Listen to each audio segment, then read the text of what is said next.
तो चलिए सारे स्टूडेंट मेरे साथ जुड़ जाइए। अगर आपको सेशन अच्छा लगे तो लाइक कीजिए, चैनल को सब्सक्राइब करें। अगर चैनल को सब्सक्राइब नहीं किए हैं तो फर्स्ट ऑफ ऑल चैनल को सब्सक्राइब करें। जो भी स्टूडेंट इस चैनल पर पहली बार आए हैं इस चैनल पर, वो चैनल को सब्सक्राइब कर ले और बेल आइकन बटन को दबाना ना भूलें ताकि सारी नोटिफिकेशन टाइम टू टाइम मिलते रहे। ओके, तो चलिए आज के सेशन को स्टार्ट करते हैं। अपने दोस्तों को भी शेयर कीजिए ताकि सारे कोई पढ़ सके। ओके, तो चलिए कॉपी पेन लेकर स्टार्ट हो जाइए और सारे बातों को सुनेंगे और समझेंगे। आज का हमारा जो टॉपिक है इलेक्ट्रिक फील्ड लाइंस, या इसी को हम लोग दूसरा नाम से जानते हैं electric field lines of force. तो टॉपिक क्या है? इलेक्ट्रिक फील्ड लाइंस और electric field lines of force. आज हम लोग का इलेक्ट्रोस्टैटिक्स का पार्ट नंबर 16 है। इस पार्ट में हम लोग पढ़ने वाले हैं इलेक्ट्रिक लाइंस की प्रॉपर्टी, है ना। यू नो दैट कोई भी चार्ज इलेक्ट्रिक फील्ड बनाता है और कोई भी चार्ज इलेक्ट्रिक लाइंस निकाल कर ही फील्ड बनाता है। लिख लीजिए, any charge creates electric field, और वो चार्ज इलेक्ट्रिक फील्ड कैसे दर्शाता है? इलेक्ट्रिक लाइंस निकाल कर। ये सारा इमेजिनरी रहता है और सारा इलेक्ट्रोस्टैटिक में जो भी हम लोग पढ़ रहे हैं सब मन गढ़ंत कहानी है। मतलब सारा चीज थ्योरेटिकल है, मतलब किसी भी चीज का प्रूफ नहीं है, ठीक ना। ये थ्योरेटिकल बातें हैं, ये आपको जानना है, ठीक है। बहुत थोड़ा सा ही छोटे मतलब स्मॉल पार्ट को एक्सपेरिमेंटल में किया गया है, लेकिन इलेक्ट्रोस्टैटिक्स का मैक्सिमम पार्ट, सारा पार्ट क्या है? थ्योरेटिकल है, इसका कोई प्रूफ नहीं है। ओके, ये ऐसा माना गया है कि ऐसा हो रहा है तो ऐसा है, ठीक है। ज़्यादातर इसके बारे में डिस्कशन नहीं किया गया क्योंकि आप जान रहे हैं इलेक्ट्रॉन, प्रोटॉन और न्यूट्रॉन के खोज से पहले ही इलेक्ट्रोमैग्नेटिज्म की बात हो चुकी थी, ठीक है। अब देखिए electric field lines, electric field lines of force हमारा जो टॉपिक है उस पर हम ध्यान देते हैं, ठीक है। ये मान के चलिए कि इलेक्ट्रोस्टैटिक में जो भी बातें हो रही है वो सारी मनगढ़ंत बातें हैं, मनगढ़ंत कहानी है, ये हमें जानना है, ठीक है। ये सारा चीज थ्योरेटिकल है, मैं बहुत कम ही केस है जिसमें हम लोग प्रूफ जानते हैं। मतलब इलेक्ट्रोस्टैटिक्स में सारा चीज विदाउट प्रूफ है, ठीक है। अब देखिए electric field lines, electric field lines of force, ठीक है। कुछ कुछ पार्ट में है प्रूफ ही, लेकिन मैक्सिमम पार्ट में देखा जाए तो ये मनगढ़ंत कहानी है जो आपको जानना है। ये थ्योरेटिकल बातें हैं, इसमें ज्यादातर थ्योरेटिकल बातें हैं, थ्योरी के हिसाब से कहा गया है। अब देखिए electric field lines of force, ठीक है। अब जानते हैं कोई भी चार्ज किसी r डिस्टेंस पर रखते हैं तो E बराबर KQ divided by R square उस पॉइंट पर इलेक्ट्रिक फील्ड लगता है। अगर पॉजिटिव चार्ज रहेगा तो इलेक्ट्रिक फील्ड अवे लगेगा, नेगेटिव चार्ज रहेगा तो नेगेटिव की ओर आएगा, मतलब चार्ज की ओर आएगा। पॉजिटिव रहेगा तो दूर भागेगा, नेगेटिव रहेगा तो उसके पास आएगा, ऐसा आप जान रहे हैं। क्योंकि इस पॉइंट पर टेक्स्ट चार्ज हम लोग समझते हैं और टेक्स्ट चार्ज पॉजिटिव होता है तो पॉजिटिव पॉजिटिव रिपेल करेगा, और नेगेटिव और यहाँ पर पॉजिटिव मानते हैं तो अट्रैक्ट करेगा, ये हम जानते हैं, ठीक है। अब देखिए E बराबर KQ divided by R square, मतलब डिस्टेंस का इनवर्सली प्रोपोर्शनल। जैसे जैसे डिस्टेंस बढ़ेगा वैसे वैसे इलेक्ट्रिक फील्ड डिक्रीज करेगा, ठीक है। डिस्टेंस बढ़ाइए इलेक्ट्रिक फील्ड डिक्रीज कीजिए, ये घटाइए इलेक्ट्रिक फील्ड इंक्रीज कीजिए। आप समझ गए होंगे। इसको सबसे पहले नोट डाउन कीजिए, पॉज करके नोट डाउन कर ले, ये आप जानते हैं, ठीक ना। और ये भी आप जान रहे हैं कि इलेक्ट्रोस्टैटिक्स में सारी बातें क्या मनगढ़ंत कहानी है जो आपको जानना है। ये सारी बातें थ्योरेटिकल है, इसका बहुत ही कम ऐसे पार्ट है जिनका प्रूफ है। मतलब इलेक्ट्रोस्टैटिक्स में सारे पार्ट को देखा जाए मतलब मैक्सिमम पार्ट थ्योरेटिकल है, कोई प्रूविंग नहीं है, ठीक है। तो चलिए आगे चलते हैं।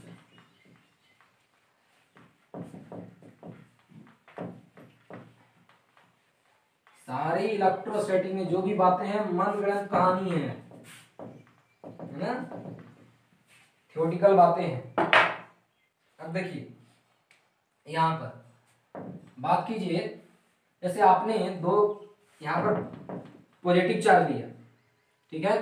अब इस पॉइंट पर इलेक्ट्रिक फील्ड ज्ञात करना है, इस पर ज्ञात करना है, इस पर ज्ञात करना है, इस पर मान लीजिए ज्ञात, इस पर, इस पॉइंट पर ज्ञात करना है, इस पॉइंट पर ज्ञात करना है। तो इस पॉइंट पर ज्ञात करना है जो भी डिस्टेंस हो, डिस्टेंस हमको मतलब नहीं है। तो इस पॉइंट पर इलेक्ट्रिक फील्ड ऐसा होगा, पॉजिटिव चार्ज के चलते क्या होता है? अवे होता है इलेक्ट्रिक फील्ड। इस पॉइंट पर इलेक्ट्रिक फील्ड कुछ ऐसा होगा, होगा कि नहीं, है ना, ठीक है। इस पॉइंट पर इलेक्ट्रिक फील्ड क्या होगा? कुछ ऐसा होगा, अवे जाएगा। मतलब आप देखिए गौर से, इस पॉइंट पर जो इलेक्ट्रिक फील्ड आएगा कुछ ऐसा होगा, इस पॉइंट पर जो इलेक्ट्रिक फील्ड आने वाला है कुछ ऐसा होगा, इस पॉइंट पर जो इलेक्ट्रिक फील्ड आने वाला है कुछ ऐसा होगा। आप देख रहे हैं कि मतलब पॉजिटिव चार्ज के लिए किसी भी पॉइंट पर आप इलेक्ट्रिक फील्ड फाइंड आउट कर रहे हैं तो उसकी direction away from the charge है।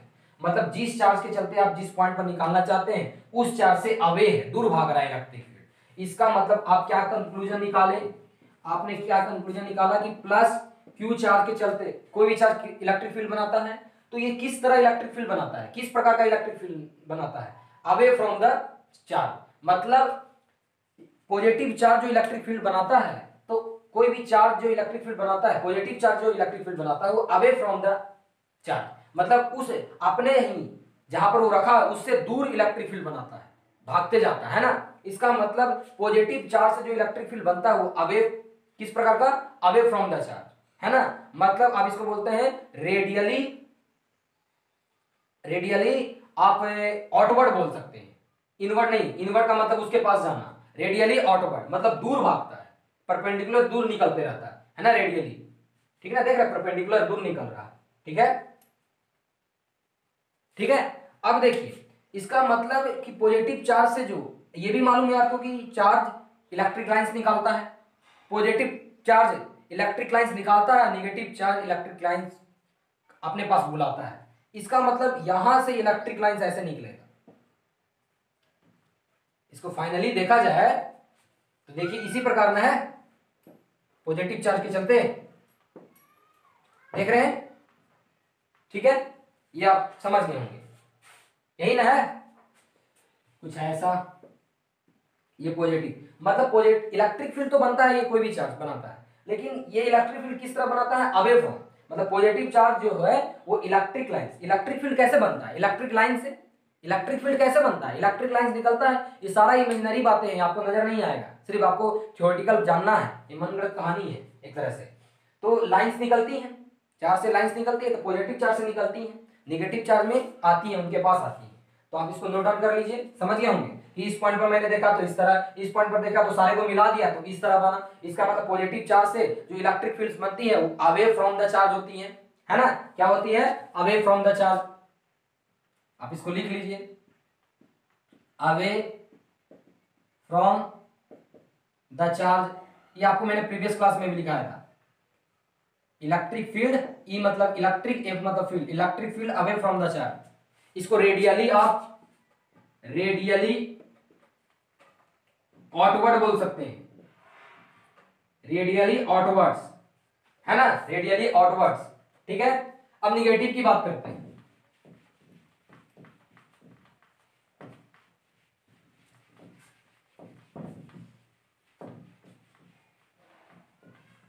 नोट डाउन कर लिया कीजिए पॉज करके।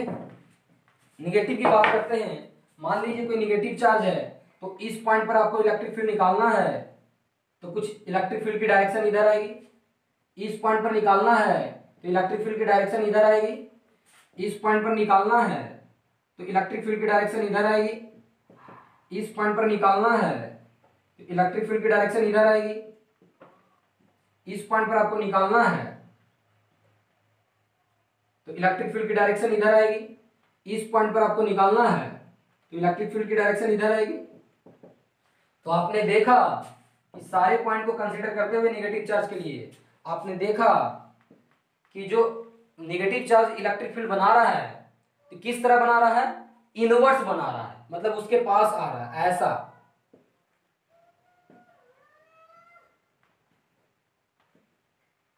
कुछ ऐसा, है ना, इस तरह का इलेक्ट्रिक फील्ड बना रहा है। देख रहे हैं, गौर से देखिए, मतलब नेगेटिव चार्ज किस तरह का इलेक्ट्रिक फील्ड बना रहा है, inverse, radially inverse, radially radially inverse, inverse, बात समझे, किस तरह बना रहा है, रेडियली इनवर्स, ठीक है, रेडियली इनवर्स। इसका मतलब towards the charge, towards the charge. Electric field कैसा बना रहा है, इलेक्ट्रिक फील्ड, ई मतलब इलेक्ट्रिक फील्ड, एफ मतलब field, electric field towards the charge, towards the charge, समझे। तो कोई भी चार्ज फील्ड बनाता है, पॉजिटिव चार्ज किस तरह बनाता है, अवे फ्रॉम द चार्ज बनाता है, और नेगेटिव चार्ज किस तरह फील्ड बनाता है, टूवर्ड्स द चार्ज बनाता है, मतलब चार्ज की ओर बनाता है, उसी ओर, ठीक है। रेडियली इसलिए बोल रहे हैं क्योंकि जो भी चार्ज से निकलता है लाइन वो परपेंडिकुलर निकलता है, ठीक है ना, परपेंडिकुलर निकलेगा, ठीक है। अब देखिए बात करेंगे इलेक्ट्रिक लाइंस के बारे में, ठीक है। इसको मैं मिटा देता हूं, आप पॉज करके नोट डाउन कर ले, ठीक है, कोई प्रॉब्लम नहीं, ये आप पहले से जानते हैं, इसमें कोई प्रॉब्लम नहीं है। और ये भी आप जानते हैं कि इलेक्ट्रिक फील्ड कहाँ जीरो होता है, इन्फिनिटी के पास। इलेक्ट्रिक फील्ड एट इन्फिनिटी क्या होगा, is zero. Electric field at infinity is zero, है ना। इलेक्ट्रिक फील्ड एट इन्फिनिटी क्या होगा, जीरो। अब चलिए फ्राडे साहब ने क्या कहा, फ्राडे साहब ने कहा है कि कोई भी चार्ज फील्ड बनाता है तो चार्ज पॉजिटिव चार्ज किस तरह फील्ड बनाता है, अवे मतलब जो लाइंस निकालता है, आपको पता होगा कि कोई भी चार्ज इलेक्ट्रिक लाइंस निकालता है, पॉजिटिव चार्ज निकालता है और निगेटिव चार्ज अपने पास बुलाता है ना। अब देखिए पॉजिटिव चार्ज, फ्राडे साहब ने कहा कि इससे कोई भी फील्ड बन रहा है, अवे बन रहा है, पॉजिटिव चार्ज से जो फील्ड बन रहा है अवे बन रहा है, मतलब चार्ज से दूर निकल रहा है, दूर भाग रहा है इलेक्ट्रिक लाइन, इलेक्ट्रिक फील्ड। मतलब इलेक्ट्रिक फील्ड का मतलब, इलेक्ट्रिक फील्ड किससे बना है, इलेक्ट्रिक लाइन से।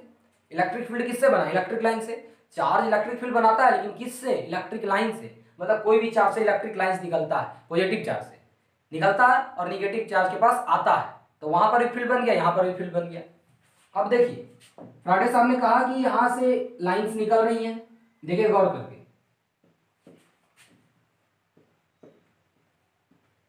गौर करके देख रहे हैं।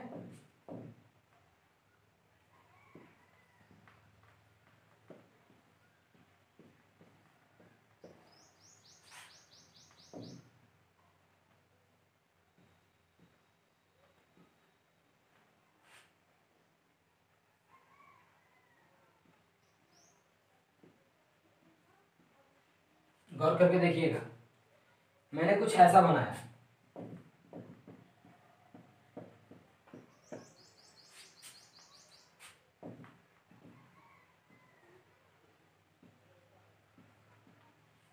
अब देखिए मैंने जो बनाया है उसमें हर एक एरो देख रहे हैं, सबकी वैल्यू धीरे धीरे डिक्रीज करते जा रही है। फ्राडे साहब ने ये कुछ ऐसा बनाया स्ट्रक्चर, इसी को मॉडिफाई किया है उन्होंने। तो आप जानते हैं कि इलेक्ट्रिक फील्ड की जो स्ट्रेंथ है वो धीरे धीरे धीरे धीरे दूर जाते हुए कम होती है। अभी मैंने लिखा है जैसा जैसा डिस्टेंस बढ़ेगा, चार्ज से जैसे जैसे डिस्टेंस बढ़ेगा, मैं भाग रहा हूँ, आगे भाग रहा हूँ, भाग रहा हूँ, भाग रहा हूँ, तो उसी तरह वैसे वैसे इलेक्ट्रिक फील्ड की वैल्यू जो है घटते जाएगी। अभी मैंने आपको दिखाया है, अप का मतलब इंक्रीज, डाउन का मतलब डिक्रीज। तो जैसे जैसे मैं चार्ज से दूर भाग रहा हूँ इलेक्ट्रिक फील्ड की स्ट्रेंथ घटते जा रही है, जैसे जैसे मैं चार्ज से दूर भागूंगा इलेक्ट्रिक फील्ड की स्ट्रेंथ घटते जाएगी, ठीक है। और पॉजिटिव चार्ज से क्या होता है, अवे जाता है इसलिए दूर भाग रहा है। ये एरो क्या बता रहा है, डायरेक्शन। ये एरो क्या बता रहा है, डायरेक्शन, क्योंकि पॉजिटिव चार्ज है और पॉजिटिव चार्ज से क्या होता है, अवे होता है चार्ज से दूर, और निगेटिव चार्ज में चार्ज के पास आता है। लेकिन ये जो देख रहे हैं स्ट्रेंथ, स्ट्रेंथ क्या हो रहा है, कम होते जा रहा है, स्ट्रेंथ देख रहे हैं कम होते जा रहा है, सब एरो का स्ट्रेंथ धीरे धीरे कम होते जा रहा है। क्यों, क्योंकि हम जानते हैं क्योंकि चार्ज से अगर धीरे धीरे जैसे जैसे चार्ज से हम दूरी बनाएंगे वैसे वैसे इलेक्ट्रिक फील्ड की स्ट्रेंथ कम हो जाएगी, लेकिन जीरो नहीं होगी। जीरो कहां होगी, इन्फिनिटी के पास होगी, ठीक है, आप समझे। अब यहां पर आप क्या देख रहे हैं कि यहां पर जो एरो बता रहा है, यहां पर देखिए ये जो एरो बता रहा है वो क्या बता रहा है, एरो क्या बता रहा है, एरो हमें डायरेक्शन बता रहा है। ये एरो क्या बता रहा है, डायरेक्शन। किसका डायरेक्शन बता रहा है, किसका डायरेक्शन बता रहा है, direction of electric field, direction of electric field. मैं शॉर्ट फॉर्म में इलेक्ट्रिक फील्ड को लिख रहा हूं, ई डॉट एफ, ई मतलब इलेक्ट्रिक, एफ मतलब फील्ड, इलेक्ट्रिक फील्ड। एरो क्या बता रहा है, डायरेक्शन किसका, इलेक्ट्रिक फील्ड का, ये समझ गए। लेकिन इसकी जो लेंथ है, इस एरो की लेंथ क्या बता रही है, मैग्नीट्यूड ऑफ इलेक्ट्रिक फील्ड। तो मैं कहां लिख दूं, इस साइड में लिख देता हूं, इस साइड में, है ना, कि लेंथ, एरो की लेंथ क्या बता रही है, लेंथ ऑफ एरो क्या बता रहा है, length of arrow, length of arrow क्या बता रहा है, magnitude of, magnitude of, magnitude of electric field, electric field, वही इलेक्ट्रिक फील्ड इंटेंसिटी की बात हो रही है, क्योंकि मैंने बोला था कि इलेक्ट्रिक फील्ड इंटेंसिटी को हम लोग इलेक्ट्रिक फील्ड भी बोल के काम चलाते हैं। तो magnitude of electric field, length of arrow क्या बता रहा है, magnitude of electric field. Okay, अब इसी को मॉडिफाई किया, ठीक है। आप इसको सबसे पहले लिखिए, पहले एक्चुअली ऐसा था कि भैया धीरे धीरे घटता है। हम लोग अपने कॉन्सेप्ट से देखे कि E directly inversely proportional to X R square, इसका मतलब जैसे जैसे दूरी बढ़ेगी लेंथ इलेक्ट्रिक फील्ड की मैग्नीट्यूड कम होते जाएगी। कम का मतलब हम लोग एरो से इस तरह दिखा सकते हैं, वेक्टर के रूप में दिखाते हैं कि नहीं, क्योंकि इलेक्ट्रिक फील्ड क्या है, वेक्टर क्वांटिटी है। तो वेक्टर में क्या होता है, जितना बड़ा एरो रहेगा उतना मैग्नीट्यूड रहेगा, और जितना कम एरो रहेगा, छोटा एरो रहेगा, मतलब छोटा वाला रहेगा, तो क्या होगा, कम मैग्नीट्यूड होगा। ये आप वेक्टर में पढ़े हैं, जितना लंबा वेक्टर बनाइए ज्यादा मैग्नीट्यूड, छोटा बनाइए छोटा मैग्नीट्यूड। ओके, आप इसको जान गए, नोट डाउन कर लीजिए। चलिए मिटा रहा हूं। अब इसी में क्या किया गया, आपको दोबारा डायग्राम बनाना होगा। ये सारा कौन कर रहा है, फ्राइडे साहब कर रहे हैं, ठीक है। अब आपको दोबारा डायग्राम बनाना होगा, मैं नहीं बनाऊंगा, आपको बनाना होगा, मैं इसी में बना दूंगा। तो देखिए क्या कर,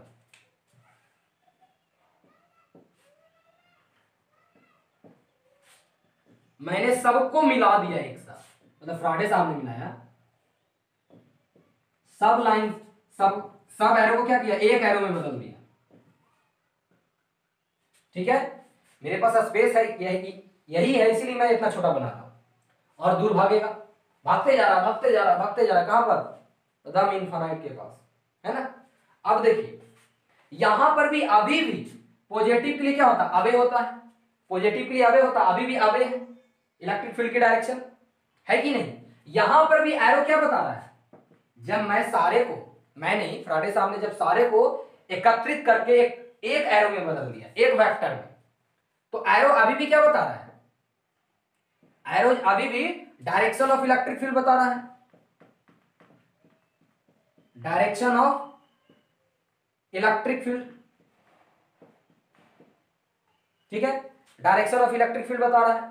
अब देखिए यहां पर मैग्नीट्यूड की बात कैसे करें, डायरेक्शन ऑफ इलेक्ट्रिक फील्ड तो पता चल गया, एरो वही डायरेक्शन बता रहा है, कोई बदला नहीं, लेकिन लेंथ के बारे में कैसे जाने, वहां तो देख रहे थे भैया बड़ा था, फिर छोटा था, फिर छोटा था, तो पता चल गया कि यहां स्ट्रेंथ ज्यादा होगा, यहां कम होगा, यहां कम होगा, लेकिन अब कैसे पता चले, तो चलिए उसको जानते हैं।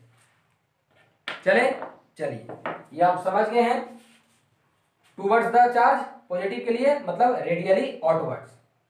अब देखिए कैसे पता चलेगा मैग्नीट्यूड, मतलब मैग्नीट्यूड ऑफ इलेक्ट्रिक फील्ड कैसे पता चलेगा, तो मैग्नीट्यूड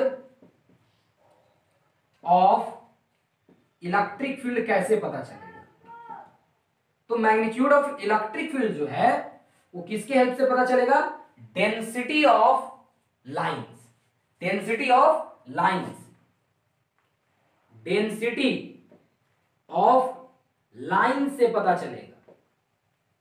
जो लाइंस बना रहे हैं ना, यही लाइंस का नाम क्या दिया गया है, इस सारे लाइंस को नाम क्या दिया गया है, इलेक्ट्रिक फील्ड लाइंस। ये कौन सी लाइन है, इलेक्ट्रिक फील्ड लाइन, ये सारे लाइन क्या है, इलेक्ट्रिक फील्ड लाइंस, ये सारे लाइंस क्या है, इलेक्ट्रिक फील्ड लाइंस, पॉजिटिव से निकलती हैं, नेगेटिव के पास जाती हैं, ठीक है, ठीक है, कोई दिक्कत, इलेक्ट्रिक फील्ड लाइंस है, ये सारे लाइन क्या है, इलेक्ट्रिक फील्ड लाइंस है। ओके, अब देखिए मैग्नीट्यूड ऑफ इलेक्ट्रिक फील्ड कैसे पता किया जाए, तो मैं क्या, फ्राइडे साहब ने क्या बताया, डेंसिटी ऑफ लाइन से, डेंसिटी ऑफ लाइन से, डेंसिटी ऑफ लाइंस होता क्या है इसके बारे में हम जानते हैं, ठीक है। इसको मैं लिख दिया, कोई प्रॉब्लम, आप लिख लीजिए सबसे पहले, उसके बाद हम लोग डेंसिटी ऑफ लाइंस के बारे में जिक्र करेंगे। ओके, मैं मिटा दूं, चलिए अब देखिए मिटा दूंगा, ठीक। ये लाइंस क्या है, electric field line, electric field lines का दूसरा नाम क्या है, electric field lines of force. जब मिला दिया गया तो इसकी मैग्नीट्यूड कैसे पता चलेगी, तो फ्राइडे साहब ने क्या बताया इसके बारे में कि इसकी मैग्नीट्यूड डेंसिटी ऑफ लाइंस पर पता चलेगी। डेंसिटी ऑफ लाइंस का मतलब क्या होगा, जैसे मान लीजिए कि आप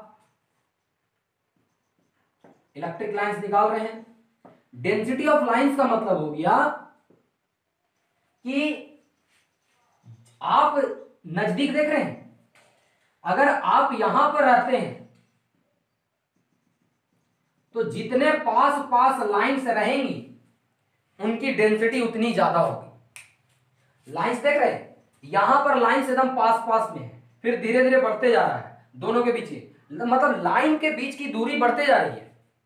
तो जितना कम दूरी रहेगा उतना इलेक्ट्रिक फील्ड की वैल्यू ज्यादा होगी, इलेक्ट्रिक फील्ड की मैग्नीट्यूड की वैल्यू ज्यादा होगी। ओके, मतलब डेंसिटी ऑफ लाइंस का मतलब जिसका डेंसिटी, जहां पर डेंसिटी ज्यादा होगा वहां पर मैग्नीट्यूड ज्यादा होगा। तो डेंसिटी ज्यादा का मतलब क्या हो गया कि दो लाइंस के बीच की दूरी कम होनी चाहिए, लाइंस के बीच की दूरी कम होनी चाहिए तो डेंसिटी ज्यादा हो जाएगा। ओके, जहां जहां लाइंस पास पास वहां इलेक्ट्रिक फील्ड स्ट्रॉन्ग। तो डेंसिटी ऑफ लाइंस का मतलब, डेंसिटी ऑफ लाइंस इसका मतलब आप समझिए, देखिए सिर्फ ये टॉपिक आपको समझना है, ठीक है ना। बोर्ड एग्जाम में आएगा कि right the property of electric field lines, तो आप, मैं अभी 17 को 15 16 को 17 18 को लिखाऊंगा, उसमें 2 4 को लिख दीजिएगा। अब देखिए डेंसिटी ऑफ लाइंस, जैसे जैसे जैसे जैसे लाइंस, जहां जहां लाइन पास में होगा, जहां जहां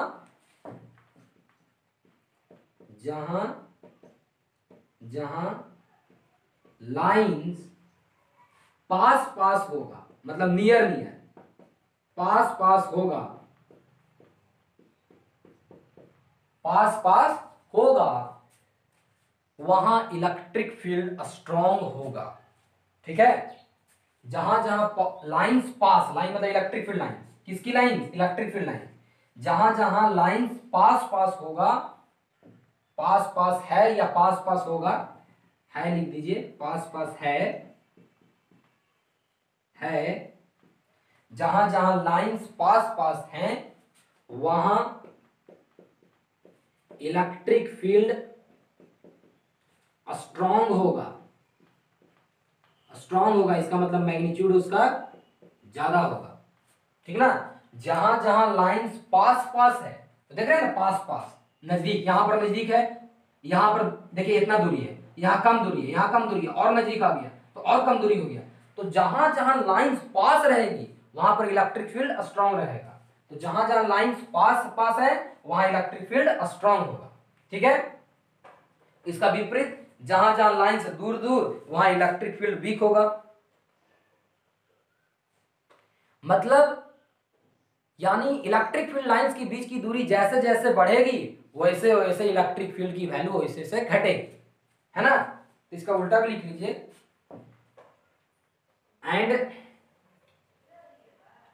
लाइंस, एंड जहां जहां लाइंस दूर होगा, एंड जहां जहां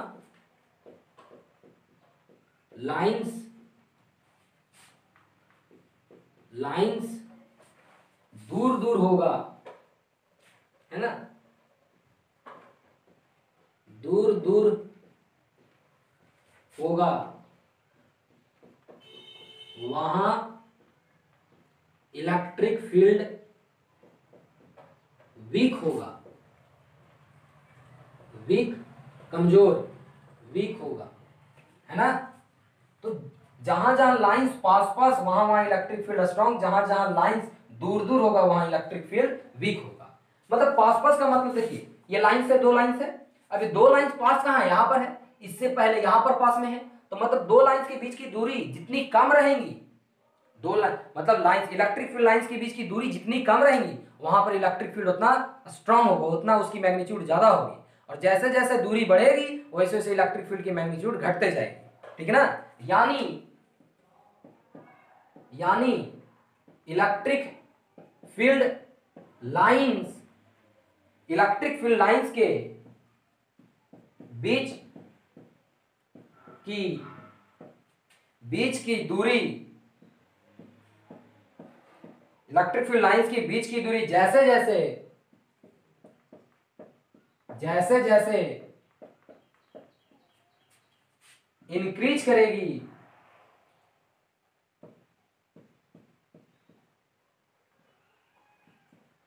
यानी इलेक्ट्रिक फील्ड लाइंस के बीच की दूरी जैसे जैसे इंक्रीज करेगी वैसे वैसे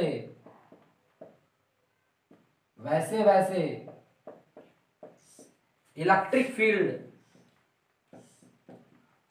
डिक्रीज करेगी,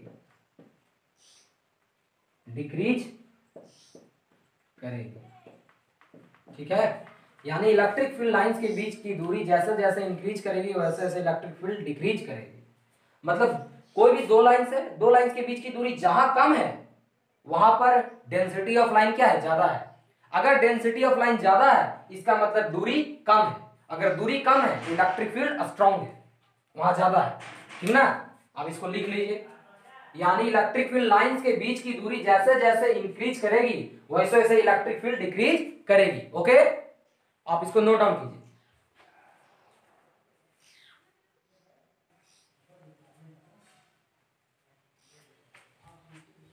तो चलिए स्टार्ट करते हैं आगे। समझ गए कि डेंसिटी ऑफ लाइंस पर डिपेंड करेगा मैग्नीट्यूड ऑफ इलेक्ट्रिक फील्ड। इसका मतलब जैसे जैसे डेंसिटी, जहां पर दूरी कम वहां डेंसिटी ज्यादा, और डेंसिटी अगर ज्यादा है तो इलेक्ट्रिक फील्ड भी ज्यादा होगा, ठीक है।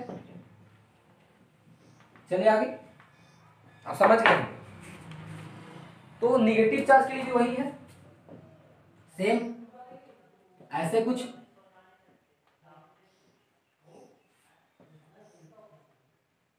आप देख रहे हैं, गौर कीजिए, अभी भी एरो क्या बता रहा है, डायरेक्शन बता रहा है। अभी भी एरो क्या बता रहा है, निगेटिव के लिए भी एरो क्या बता रहा है, direction of electric field, direction of electric field. Okay, अब देखिए डायरेक्शन ऑफ इलेक्ट्रिक फील्ड बता रहा है एरो। अब इसकी मैग्नीट्यूड कैसे पता चलेगी, तो मैग्नीट्यूड भी कैसे पता चलेगी, मैग्नीट्यूड ऑफ इलेक्ट्रिक फील्ड कैसे पता चलेगी, डेंसिटी ऑफ लाइन से। कैसे पता चलेगी, डेंसिटी ऑफ लाइन से, density of lines, density of lines. इसका मतलब जहां जहां दूरी लाइंस के बीच में कम होगी वहां वहां इलेक्ट्रिक फील्ड स्ट्रांग होगी, मतलब उसकी मैग्नीट्यूड स्ट्रांग होगी, ज्यादा होगी। तो डेंसिटी ऑफ लाइंस पर अभी मैंने बता दिया डेंसिटी ऑफ लाइंस के बारे में कि जहां जहां लाइंस दूर दूर रहेगा वहां इलेक्ट्रिक फील्ड वीक होगी, जहां जहां लाइंस नजदीक होगा एक दूसरे से वहां इलेक्ट्रिक फील्ड और स्ट्रांग होगी। ओके, मतलब दूरी अगर लाइंस के बीच में कम है तो वहां इलेक्ट्रिक फील्ड ज्यादा होगी, अगर दूरी ज्यादा है तो वहां कम होगी, ठीक ना। तो डेंसिटी ऑफ लाइंस मतलब देखिए यहां पर दूरी ज्यादा है तो यहां पर कम होगी, यहां दूरी कम है तो इससे ज्यादा होगी, यहां पर और दूरी कम हो गया मतलब और ज्यादा होगी, यहां पर इससे और ज्यादा हो गया तो और दूरी ज्यादा होगी। और आपको मालूम है कि जो चार्ज जहां पर रहता है वहां पर कोई इलेक्ट्रिक फील्ड डिफाइंड नहीं होता, ये मैंने आपको प्रीवियस क्लास में बताते आ रहा हूं कि जहां पर चार्ज रखा हुआ होता है वहां पर कोई इलेक्ट्रिक फील्ड डिफाइंड नहीं होता है। जब x की वैल्यू 0 रखिएगा तो क्या हो जाएगा, देखिए यहां पर गौर से, KQR², तो r की वैल्यू अगर 0 रखते हैं तो क्या हो जाएगा, टेंड्स टू इंफिनिटी, मतलब अनडिफाइंड। इंफिनिटी क्या है, अनडिफाइंड है, इंफिनिटी क्या है, अनडिफाइंड। तो इसका मतलब जहां पर चार्ज रखा हुआ होता है वहां पर कोई इलेक्ट्रिक फील्ड डिफाइंड नहीं होता, उसके चारों ओर डिफाइंड होता है ना, चाहे वो पॉजिटिव हो चाहे नेगेटिव, उसके चारों ओर, ठीक है ना। तो एरो क्या बता रहा है, direction of electric field, magnitude क्या बता रहा है, इलेक्ट्रिक फील्ड की कैसे पता चलेगा मैग्नीट्यूड, डेंसिटी ऑफ लाइन। ये सारा बात कौन बोला है, फ्राडे साहब ने बोला है, ठीक है। यहां पर भी आप देख रहे हैं कि रेडियली इनवर्स है, रेडियली इनवर्स,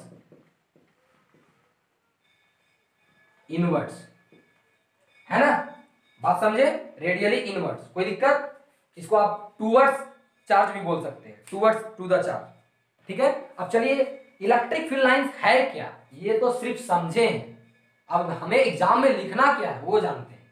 इसको नोट डाउन कर लीजिए, कर लिए, चलिए पॉज करके नोट डाउन कर लिया कीजिए, फटाफट चलते हैं। इलेक्ट्रिक लाइंस, फील्ड लाइंस क्या है तो उसके बारे में हम लोग कुछ स्टेटमेंट लिख लेते हैं, ये सारा चीज थ्योरेटिकली है। अब इलेक्ट्रिक फील्ड लाइंस के बारे में लिखेंगे, किसके बारे में, इलेक्ट्रिक फील्ड लाइंस के बारे में। तो आप इलेक्ट्रिक फील्ड लाइंस डैश देके लिखिएगा, हम नहीं लिखेंगे, आप लिखिएगा, ठीक ना। इलेक्ट्रिक फील्ड लाइंस डैश, उसके बाद ये लिखिए इलेक्ट्रिक फील्ड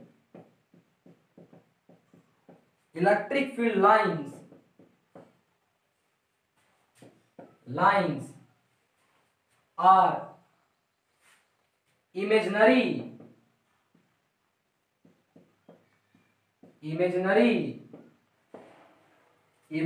लाइंस, मैंने बोला था ना ये नजर नहीं आएगा, imaginary lines in a region of a space time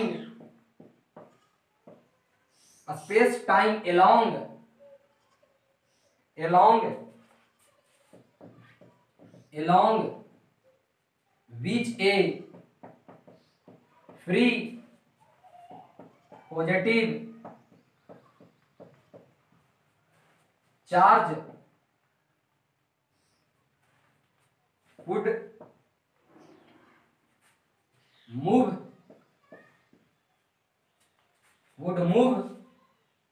if allowed, allowed to do so। बोला जा रहा है यहां पर कि इलेक्ट्रिक लाइंस क्या है, इमेजिनरी लाइंस है इन ए रीजन, मतलब उस चार्ज के चारों तरफ जो भी रीजन है उसके तरफ वो इमेजिनरी लाइंस बनाता है। स्पेस टाइम अलोंग, किसी स्पेस में, कोई भी चार्ज स्पेसिंग में तो बनाएगा, पूरा सारे स्पेस में बनाएगा, तो space time along which a free positive charge would move if allowed to do so, मतलब वो चार्ज कि कोई भी चार्ज है, अब उस चार्ज के किसी भी पॉइंट पर आप पॉजिटिव चार्ज मानते हैं, तो उस पॉजिटिव चार्ज पर फ्री पॉजिटिव चार्ज, एक टेक्स्ट चार्ज, वही फ्री पॉजिटिव चार्ज का मतलब टेक्स्ट चार्ज, तो टेक्स्ट चार्ज को जब आप लाते हैं तो उस पर फील्ड लगता है, तो वही बोला जा रहा है electric field lines are imaginary lines in a region of a space time along which a free positive charge would move if allowed to do so, मतलब उस पर, मतलब इस चार लाइंस के चलते किसी पॉजिटिव चार्ज को आप लाते हैं तो वहां पर एक फोर्स लगता है मूव, मतलब उस फोर्स पर, उस चार्ज पर एक फोर्स लगता है जिसके चलते वो मूव करने की कोशिश करता है।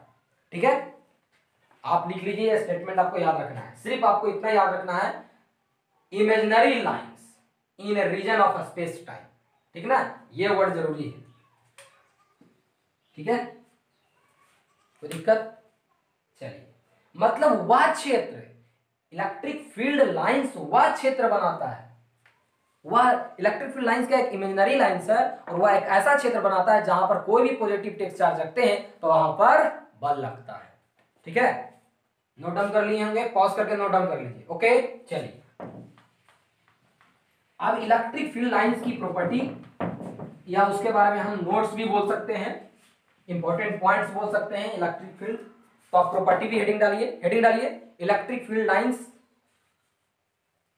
या property of electric field lines, heading डाल दीजिए property of electric field lines, और उसी का दूसरा नाम है electric field lines of force, heading डाल दीजिए property of electric field lines, property of electric field lines slash electric field lines of force.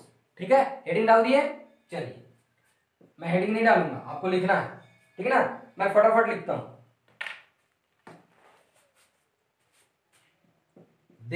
ये सारा प्रॉपर्टी है, आप इसको नोट पॉइंट भी बोल सकते हैं इलेक्ट्रिक फील्ड लाइंस के बारे में, तो एग्जाम में प्रॉपर्टी पूछे, नोट पॉइंट पूछे, तो इसी को लिखना है। They originate from positive charge and terminate at negative charge, मतलब पॉजिटिव चार्ज से निकलता है, नेगेटिव चार्ज के पास जाता है। दे ओरिजिनेट मतलब शुरुआत कहां से होता है, ओरिजिनेट शुरुआत कहां से, पॉजिटिव चार्ज से, और जाता किसके पास है, नेगेटिव, मतलब टर्मिनेट खत्म कहां होता है, नेगेटिव चार्ज के पास। शुरुआत होता है पॉजिटिव चार्ज से, खत्म कहां होता है, नेगेटिव चार्ज के पास। ठीक है, बात समझ में आ रहा है ना? अब चलिए, अब दूसरा, दे ये याद रखिएगा। शुरुआत कहां से, पॉजिटिव से, जाता कहां है, निगेटिव के पास। They do not from form they do not form closed loop, मतलब ये क्लोज लूप नहीं बनाता है। मैग्नेटिक फील्ड क्लोज लूप बनाता है, आप क्लास 10 में पढ़े होंगे, चुंबकीय क्षेत्र वह क्लोज लूप बनाता है, लेकिन इलेक्ट्रिक फील्ड लाइंस जो है वो क्लोज लूप नहीं बनाता है। तो ये क्लोज लूप नहीं बनाता है। जैसे पॉजिटिव है, यहां पर निगेटिव है, दे do not form close loop, मतलब पॉजिटिव से निकला निगेटिव के पास गया, पॉजिटिव से निकला निगेटिव के पास गया। क्लोज लूप कैसे होता है, ऐसे घूमते हुए अपने पास आता, ऐसे क्लोज लूप किसको कहते हैं, मतलब पॉजिटिव से निकला पॉजिटिव के पास आ गया ऐसे, तो ये क्लोज लूप होगा। लेकिन पॉजिटिव से निकलता है लेकिन पॉजिटिव के पास आता नहीं है, इसकी प्रॉपर्टी है ये, ठीक ना। पॉजिटिव से निकला निगेटिव के पास गया, पॉजिटिव से निकला निगेटिव के पास गया, है ना, बात समझे, ठीक है। कोई दिक्कत, इसको नोट डाउन कर लीजिए, कर लिए, पॉज करके नोट डाउन कर लीजिए, कर लिए, चलिए।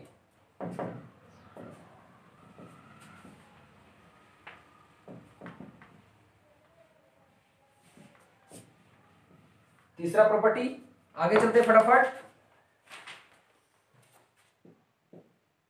दे do not terminate in space,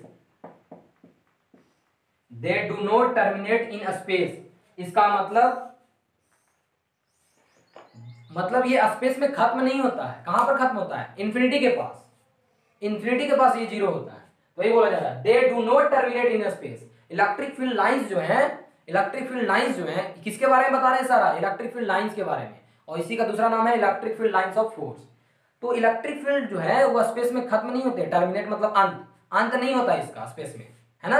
ये कहां, इसका वैल्यू कहां जीरो होता है, इन्फिनिटी के पास, है ना। एंड इसमें एक और जोड़ दीजिए, एंड टर्मिनेट एट इन्फिनिटी, मतलब खत्म कहां होता है, इन्फिनिटी के पास, क्योंकि इन्फिनिटी के पास इलेक्ट्रिक फील्ड क्या होता है, जीरो होता है। दे do not terminate in space, मतलब ये निकला पॉजिटिव चार्ज से, तो ये खत्म नहीं हो रहा है, मेरे पास स्पेस कम है इसलिए मैं कम दिखा रहा हूं, लेकिन ये खत्म नहीं हो रहा है, ये जा रहा है, फैलते जा रहा है, ठीक ना। कोई दिक्कत, चलिए आगे चलते हैं। हमारे पास स्पेस कम है इसलिए कम दिखा रहा हूं, थोड़ा सा बेहतर ढंग से बनाया कीजिए, मेरे से गलती हो जाता है ना। चलिए आगे, चलिए लिख लिए तीसरा point, very good.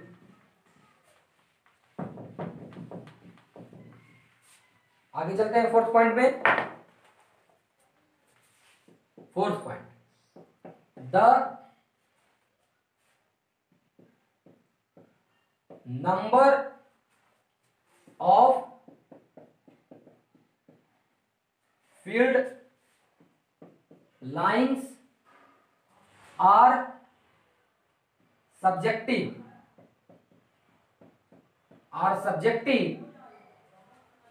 but density of field lines is objective। इसका मीनिंग समझिए,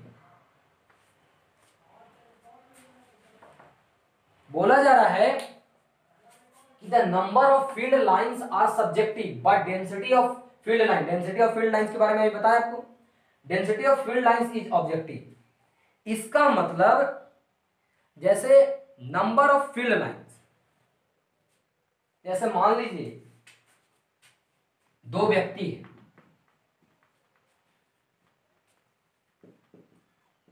एक बाबूराम, इसने इस चार्ज से इलेक्ट्रिक फील्ड निकाला, एक है मोतीराम, ठीक है, कोई दिक्कत, एक बाबूराम है एक मोतीराम है। तो ये बाबूराम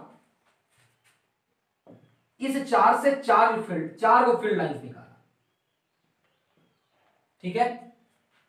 लेकिन ये जो मोतीराम है इससे इसने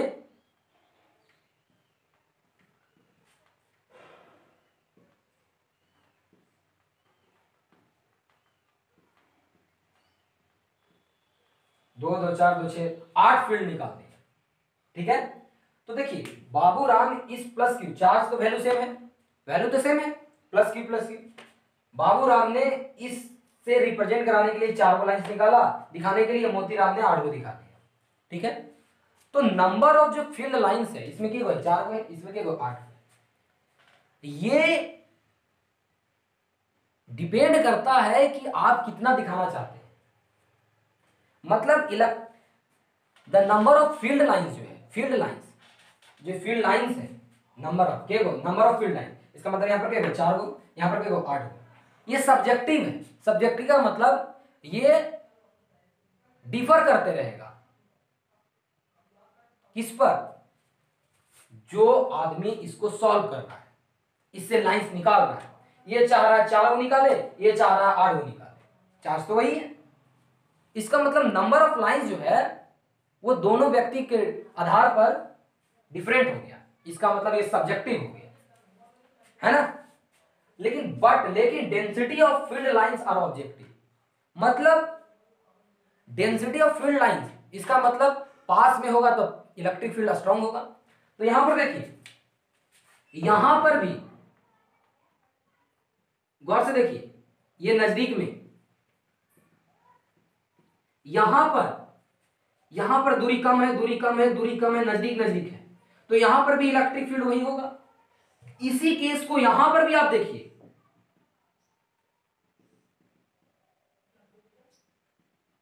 देख रहे हैं, तो यहां पर भी दोनों लाइंस नजदीक है। यहां से सिर्फ लाइंस देखिए गौर से, यहां लाइंस नजदीक है मतलब स्ट्रांग होगा, नजदीक है स्ट्रांग होगा, इलेक्ट्रिक फील्ड नजदीक है स्ट्रांग होगा, नजदीक है स्ट्रांग होगा।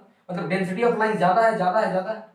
लेकिन यहां पर भी डेंसिटी ऑफ लाइन ज्यादा है, नजदीक है, नजदीक है, नजदीक है, और नजदीक है, और नजदीक है, नजदीक है, तो डेंसिटी ऑफ लाइन ज्यादा है, मतलब इलेक्ट्रिक फील्ड स्ट्रांग है। मतलब इलेक्ट्रिक फील्ड दोनों केस में नजदीक में स्ट्रांग है, और जैसे जैसे बढ़ेगा इलेक्ट्रिक फील्ड की वैल्यू घटते जाएगी, इलेक्ट्रिक फील्ड की मैग्नीट्यूड घटते जाएगी।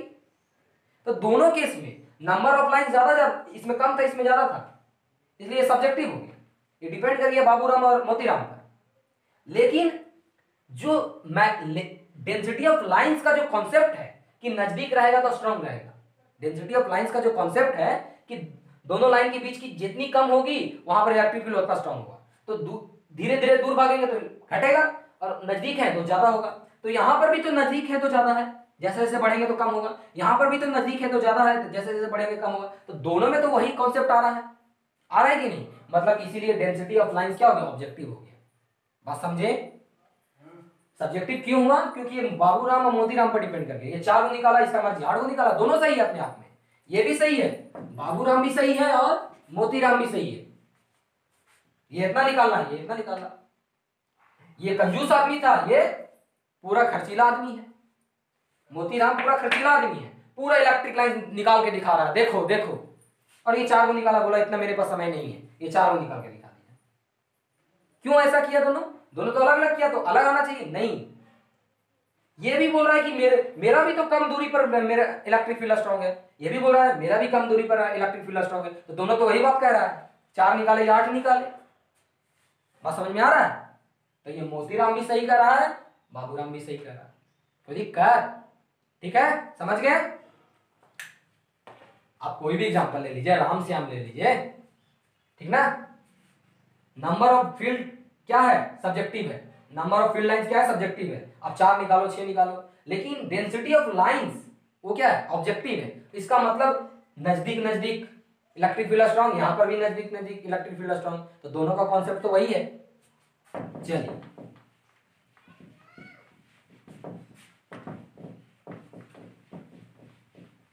फील करना है आपको, ये सब जो प्रॉपर्टी है वो क्या करना है, फील करना है, महसूस करना है। अगला पॉइंट पे चलते हैं, फिफ्थ पॉइंट में। फिफ्थ पॉइंट क्या है, the number of field lines from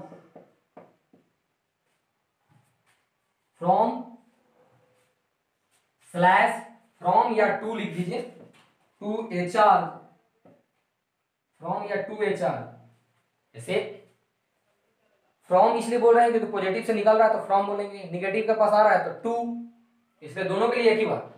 the number of field lines from या टू, टू हो गया निगेटिव के लिए और फ्रॉम हो गया पॉजिटिव के लिए, from a charge is directly proportional to mod of magnitude of charge, mod of magnitude of charge। ठीक ना, बात समझे? तो देखिए चले आगे, mod of magnitude of charge। चलिए आगे, यहां पर बोला जा रहा है कि the number of field lines from या टू, फ्रॉम हो गया पॉजिटिव के लिए, टू हो गया निगेटिव के लिए। तो पॉजिटिव चार्ज से कितने लाइंस निकल रहे हैं या निगेटिव चार्ज के पास कितने लाइंस आ रहे हैं, इलेक्ट्रिक फील्ड लाइन। यहां पर लाइंस का मतलब इलेक्ट्रिक फील्ड लाइंस की बात हो रही है, आप समझ लीजिए। तो कैसे पता चलेगा? तो the number of field lines from A positive, from या टू ए चार्ज, किसी भी चार्ज से कितने लाइंस निकल रहे हैं या कितने चार्ज उसके पास जा रहे हैं, वो डायरेक्टली प्रोपोर्शनल होता है मैग्नीट्यूड ऑफ द चार्ज, जिस चार्ज के बारे में आप डिस्कशन कर रहे हैं, magnitude of the charge, mod लगा के। ओके, चलिए इसको समझने के लिए एक एग्जांपल लेते हैं, वही मोतीराम और बाबूराम। ठीक है, अब देखिए यहां पर मोतीराम लेते हैं। देखिए यहां पर गौर से, मोतीराम क्या करता है, ये दोनों मोतीराम के पास ही है, ये दोनों चार्ज मोतीराम के पास नहीं मिला। मोतीराम के पास एक कॉन्सेप्ट आया कि भैया हम जानते हैं कि the number of field lines from या to a charge directly proportional to magnitude of charge. मतलब जितना ज्यादा मैग्नीट्यूड रहेगा, डायरेक्टली प्रोपोर्शनल है, मतलब जितना ज्यादा मैग्नीट्यूड ऑफ चार्ज रहेगा उतना ज्यादा इलेक्ट्रिक लाइंस निकलेगा या तो उसके पास आएगा। तो इसका मतलब मोतीराम को ये समझ में आ गया कि द फील्ड लाइन जो निकलेगा चार्ज से वो डिपेंड करता है उस चार्ज की मैग्नीट्यूड पर, कि अगर जितना ज्यादा चार्ज का मैग्नीट्यूड ज्यादा होगा उतना फील्ड लाइन ज्यादा निकलेगा। मतलब उसने कहा कि प्लस चार्ज क्यों है, इसका मतलब वो माना कि ऐसा कुछ चार्ज निकल रहा, इलेक्ट्रिक फील्ड लाइंस निकल रहा होगा, ये मोतीराम बोला। फिर मोतीराम बोलता है कि यहाँ पर चार्ज की मैग्नीट्यूड दुगना हो गई। उसने देखा कि मैग्नीट्यूड ऑफ चार्ज क्या होगी, दुगना हो गई, यहाँ प्लस की यहाँ पर प्लस टू क्यू। तो उसने बोला कि ये अभी कॉन्सेप्ट हम पढ़े हैं कि the number of field lines from या to a charge is directly proportional to magnitude of charge. मतलब जितना मैग्नीट्यूड दुगना हो गया तो लाइंस भी दुगना हो जाएगी, है ना। इसका मतलब मोतीराम ने क्या किया, यहां से 8 लाइंस निकाल दिया।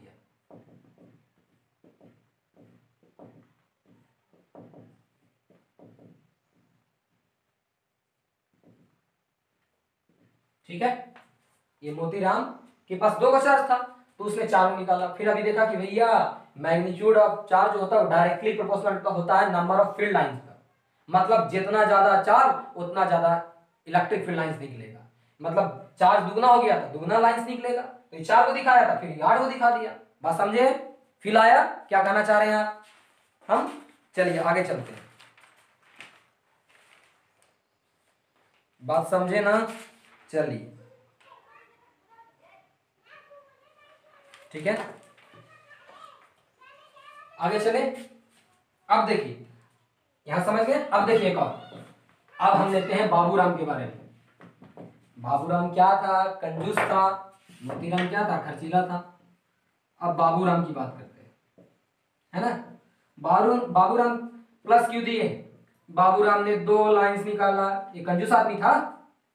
अब इसके पास प्लस 2 की भी मैंने को दे दिया, तो ये भी वो पढ़ाई पढ़ा है कि भैया नंबर ऑफ लाइंस जो होता है वो डायरेक्टली प्रोपोर्शनल होता है मैग्नीट्यूड ऑफ चार्ज पर। मतलब जितना ज्यादा मैग्नीट्यूड होगा उतना नंबर ऑफ लाइंस ज्यादा निकलेगा। तो चार्ज दुगना हो गया तो भैया नंबर ऑफ लाइंस भी दुगना हो जाएगा। तो वो ऐसे कर दिया, दिखा दिया, 4 को कर दिया, 2 को था। बात समझे कि ना समझे? लिख लीजिए इसको। बाबूराम कंजूस आदमी था जैसे आप लोग है ना। चलिए चलिए, है ना। नहीं, बाबूराम को मानना है, आप लोग अपने पर नहीं लीजिए।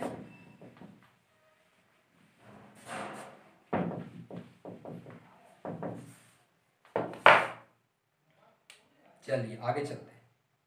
तो इससे रिलेटेड एक क्वेश्चन कर लेते हैं, है ना, इस प्रॉपर्टी से रिलेटेड। तो चलिए इस क्वेश्चन को, इस प्रॉपर्टी को और फिल करने के लिए एक न्यूमेरिकल कर लेते हैं। प्लस Q1, सॉरी प्लस नहीं, Q1 दे देते हैं, यहां पर Q2 दे देते हैं। ओके, तो कुछ ऐसा है, ये लाइन ज्वाइनिंग हो गया, ये हमारा लाइन ज्वाइनिंग हो गया, है ना। अब देखिए कुछ ऐसा डायग्राम बना हुआ है,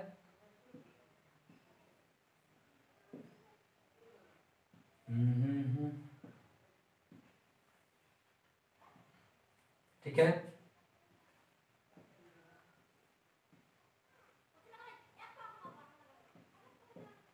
कुछ ऐसा है, ठीक है। आपसे पूछा गया फाइंड Q1 बाई Q2, क्या होगा, ठीक है। चलिए अब देखिए लाइंस का एरो यहां से निकलते हुए यहां जा रहा है, तो पॉजिटिव से निकलता है निगेटिव के पास आता है, इसका मतलब ये निगेटिव है। ये यहां से जा रहा है, इसका मतलब पॉजिटिव है। जहां से ओरिजिनेट होता है वो पॉजिटिव, जहां पर जाता है टर्मिनेट होता है वहां निगेटिव, कोई दिक्कत नहीं। अब हमें सॉल्यूशन करना है, ये पॉजिटिव निगेटिव डिसाइड कर लिए। अब हम जानते हैं कि जो चार्ज, मैग्नीट्यूड ऑफ चार्ज होता है वो डायरेक्टली प्रोपोर्शनल होता है number of lines, field lines पर। मतलब अभी हम कॉन्सेप्ट पढ़े हैं, the magnitude of Q1 is directly proportional to the number of lines from Q1। Q1 से कितना लाइंस निकलेगा उस पर डायरेक्टली प्रोपोर्शनल हो जाएगा, अभी बताए हैं।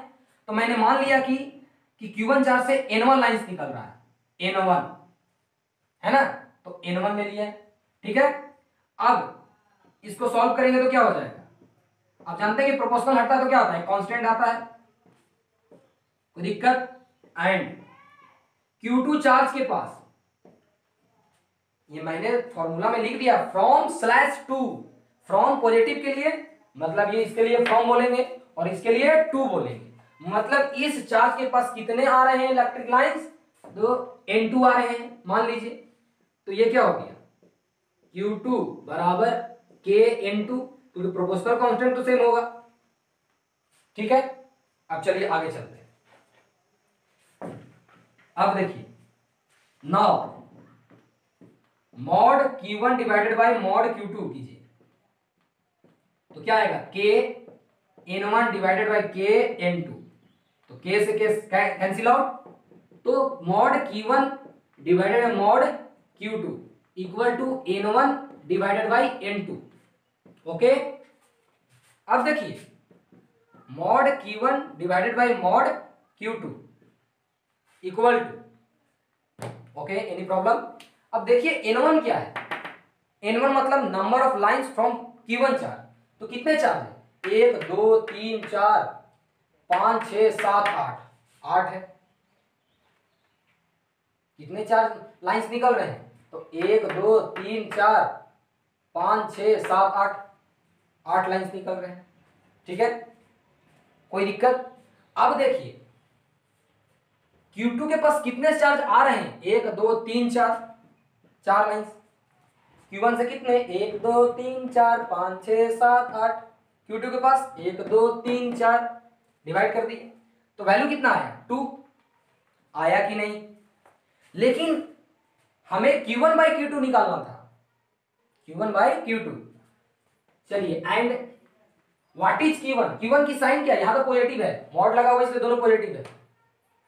लेकिन Q1 क्या था, पॉजिटिव, क्योंकि निकाल रहा है Q1 से मतलब पॉजिटिव होगा, तो Q1 पॉजिटिव हो गया।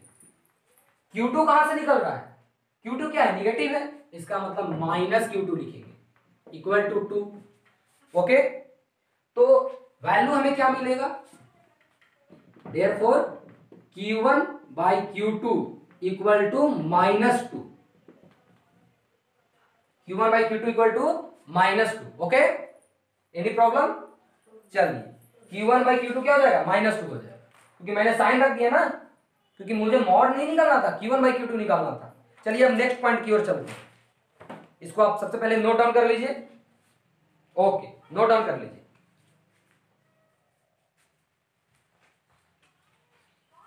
चलिए आगे चलते हैं फटाफट।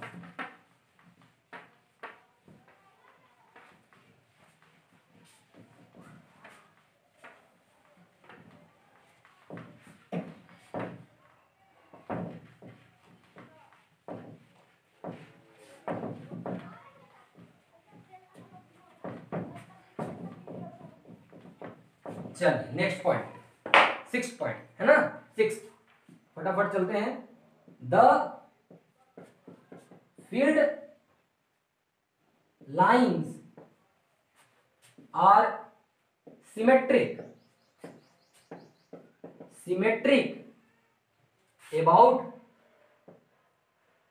about the lines joining two charges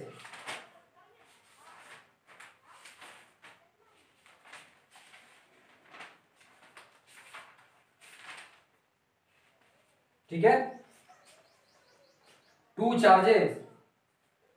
इसका मतलब जो फील्ड लाइंस है, फील्ड लाइंस जो है are symmetric about the line joining, मतलब मान लीजिए कि यहां पर एक चार्ज है Q1, एक चार्ज है Q2, लाइन ज्वाइनिंग इसको कहते हैं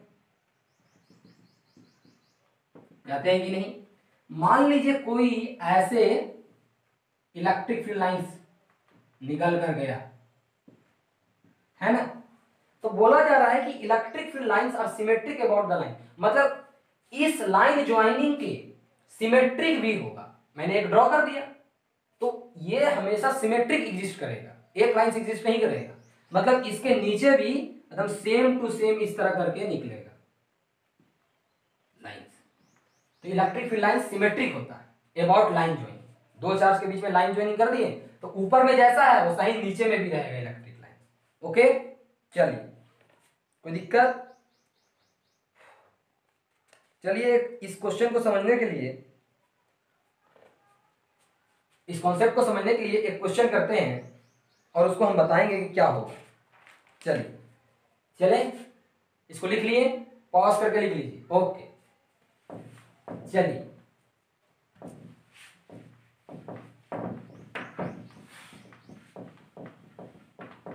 आप देखिए यहां पर एक क्वेश्चन लेते हैं इसको समझने के लिए। मान लीजिए Q है, Q1 है और एक Q2 है, ये लाइन ज्वाइनिंग है, ठीक है, यहां से ऐसे निकला ऐसे आया तो इसका सिमेट्रिक भी होगा, ऐसा निकला ऐसे आया, ठीक है।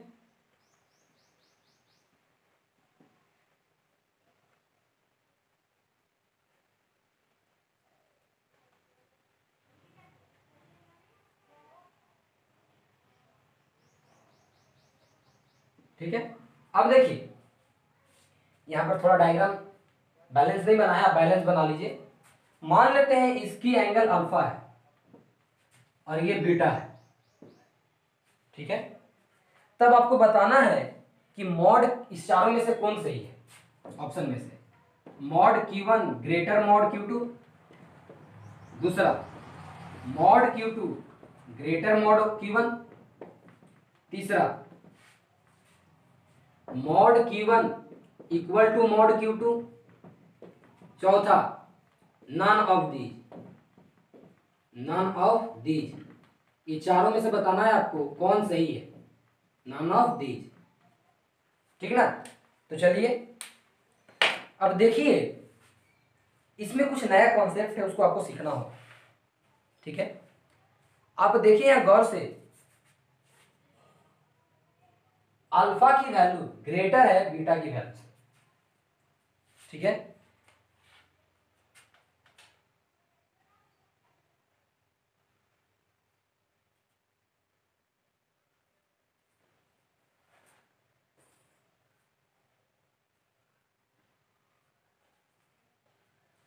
चलिए यहां पर देखिए एक कॉन्सेप्ट, यहां पर मैं आपको दे दिया कि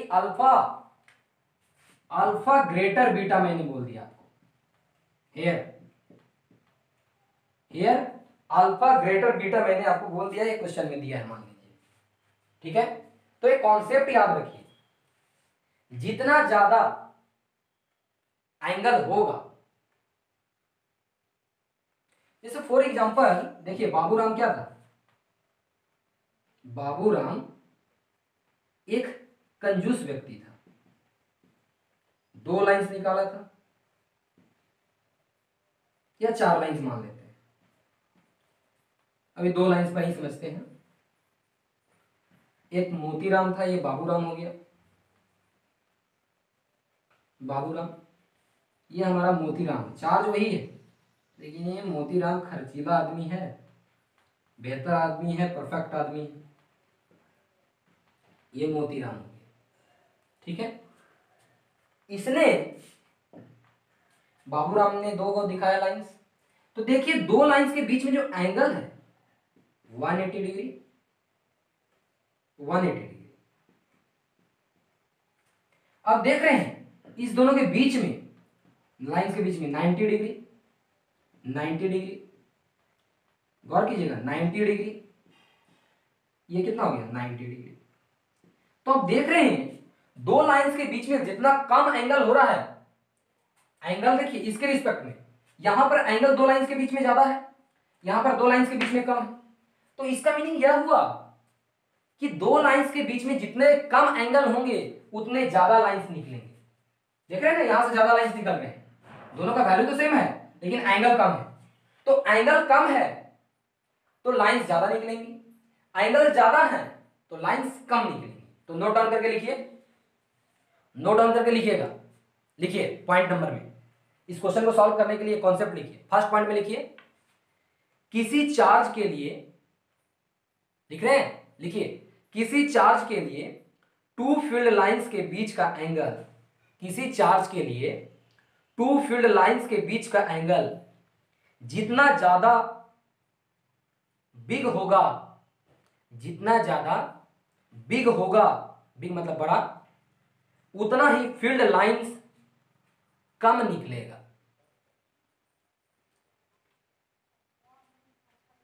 लिख लिए, फिर से मैं मिला देता हूं। किसी चार्ज के लिए 2 फील्ड लाइंस के बीच का एंगल जितना ज्यादा बिग होगा उतना ही फील्ड लाइंस कम निकलेगा। ठीक है, कोई दिक्कत? आगे चलते हैं। अब देखिए, अब गौर कीजिए कि जितना कम लाइन से निकलेगा उतना चार्ज की मैग्नीट्यूड कम होंगी। मैंने अभी आपको लिखाया कि किसी चार्ज के लिए 2 फील्ड लाइंस के बीच का एंगल जितना ज्यादा बिग होगा उतना फील्ड लाइंस कम निकलेगा।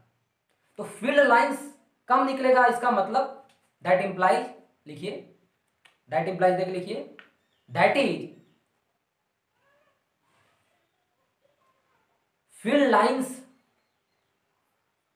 कम निकलेगा, फील्ड लाइंस कम निकलेगा, कम, लेस, कम निकलेगा, यानी उस चार्ज की मैग्नीट्यूड, उस चार्ज की मैग्नीट्यूड कम होगी। ठीक है, अब दूसरा पॉइंट लिखिए, दूसरा पॉइंट लिखिए, किसी चार्ज के लिए, किसी चार्ज के लिए 2 फील्ड लाइंस के बीच का एंगल, किसी चार्ज के लिए 2 फील्ड लाइंस के बीच का एंगल जितना ज्यादा स्मॉल होगा, जितना ज्यादा स्मॉल होगा, जितना ज्यादा स्मॉल होगा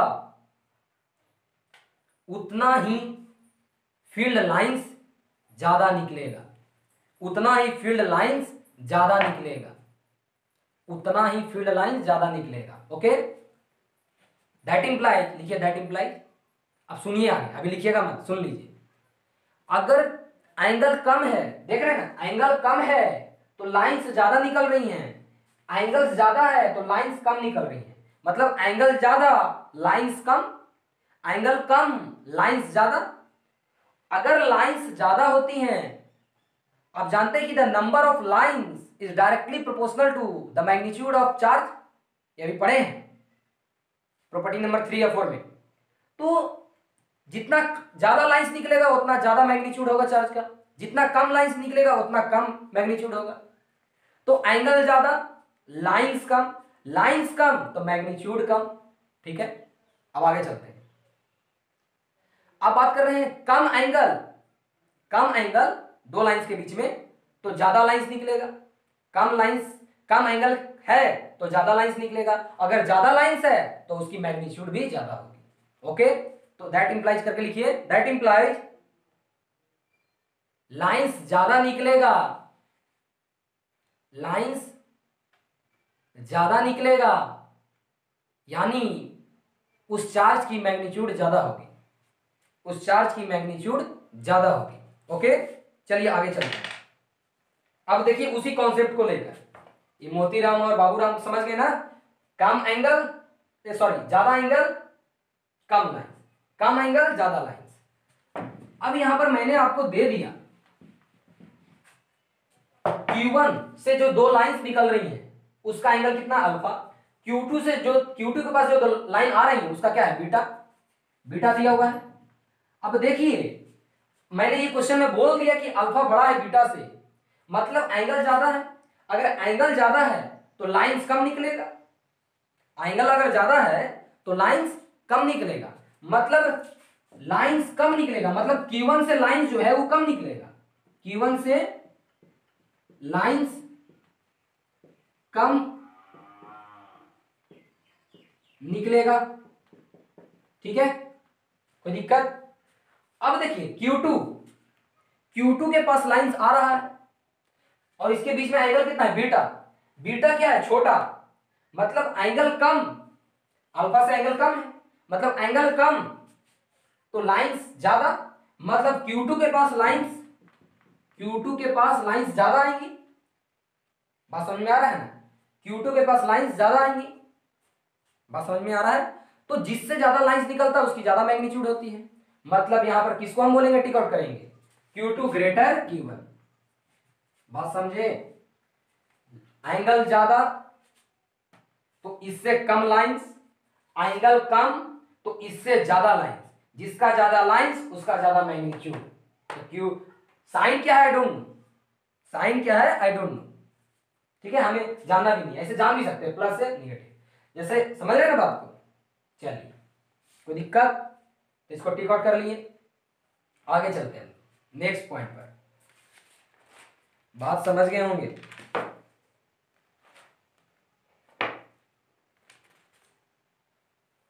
चार्ज की मैग्नीट्यूड ज्यादा होती है, जितना नंबर लाइंस निकलेगा उसकी मैग्नीट्यूड ज्यादा होगी, ये भी लिख लीजिए, मतलब number of lines more the magnitude of the charge is more, ठीक है, लिख लीजिए the number of lines is more than the magnitude of the charge, magnitude मैं बोल रहा हूं, magnitude of the charge is more, मतलब नंबर ऑफ लाइंस बढ़ाइएगा मैग्नीट्यूड ऑफ चार्ज बढ़ते रहेगा। ठीक है, तो किसको टिक आउट किए, क्योंकि इसमें एंगल कम तो लाइंस ज्यादा, लाइंस ज्यादा तो मैग्नीट्यूड ज्यादा। ठीक है, कोई दिक्कत? चलिए आगे चले, लिख लिए Q1 से लाइंस कम निकल रहा है और Q2 से ज्यादा निकल रहा है लाइंस, मतलब उसके पास ज्यादा लाइंस आ रही है।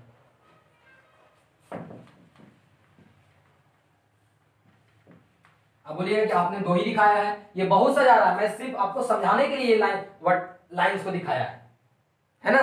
जैसे मान लीजिए कुछ ऐसा कर दूं, अब तो सिमेट्रिक जानते हैं और सिमेट्री के बेसिस पर मैं करा रहा क्वेश्चन,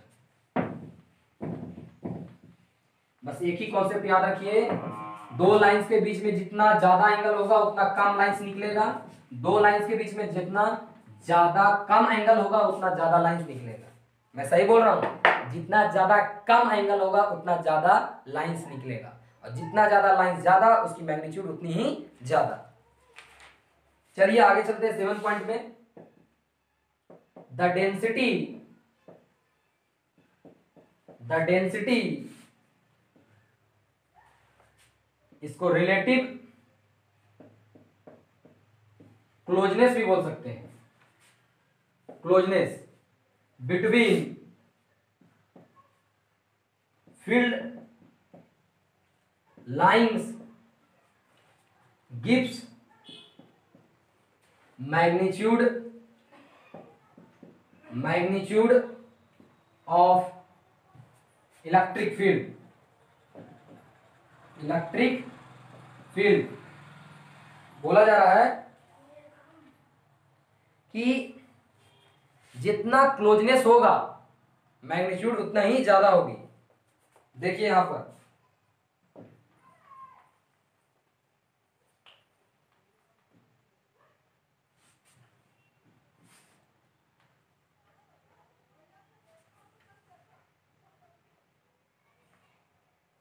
अब देखिए 3 लाइंस निकल रही हैं।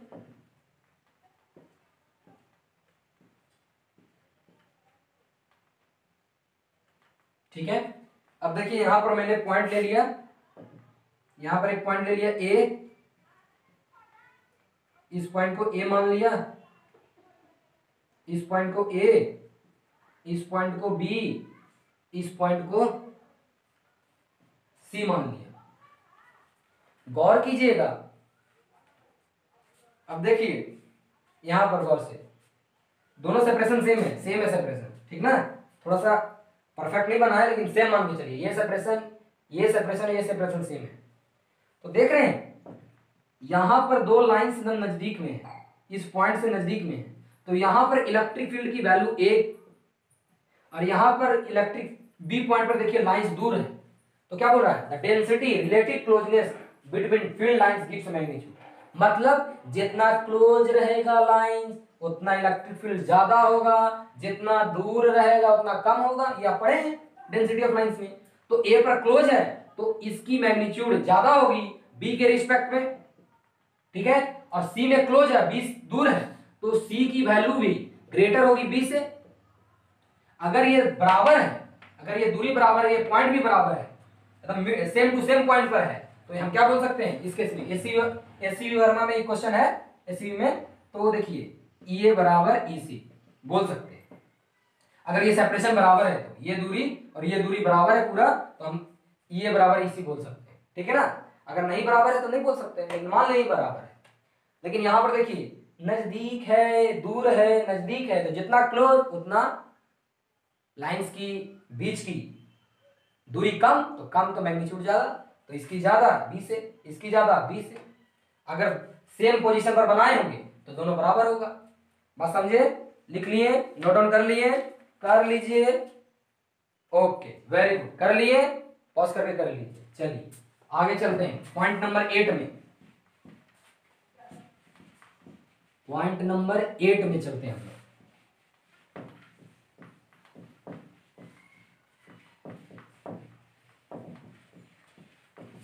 पॉइंट नंबर 8 में चले फटाफट, है ना। Point number 8, the field lines are perpendicular to surface of charge, surface of charge. इसका मतलब जो चार्ज से लाइन निकलती हैं वो परपेंडिकुलर निकलती हैं या आती हैं, जाती हैं या आती हैं, है ना। तो परपेंडिकुलर सरफेस से, चार्ज के सरफेस से कितना डिग्री बना के निकलती हैं, 90 डिग्री, और आती भी है तो कितना डिग्री, 90 डिग्री। भाई field lines are perpendicular to the surface, समझे कि नहीं। अगर आ भी रही हैं तो कितना डिग्री बनाती हैं, 90 डिग्री बनाती हैं। कितना डिग्री बनाती हैं, 90 डिग्री बनाती हैं। कोई दिक्कत, बात समझे।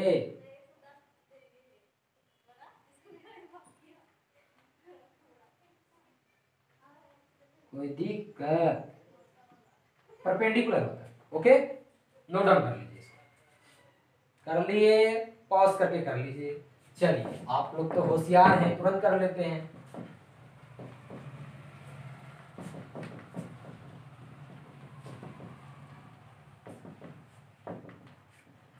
पॉइंट नंबर 9 की बात करते हैं, the tangent drawn on a नजर आ रहा है ना सारा चीज, on a field, on a field, on a field lines, field lines gives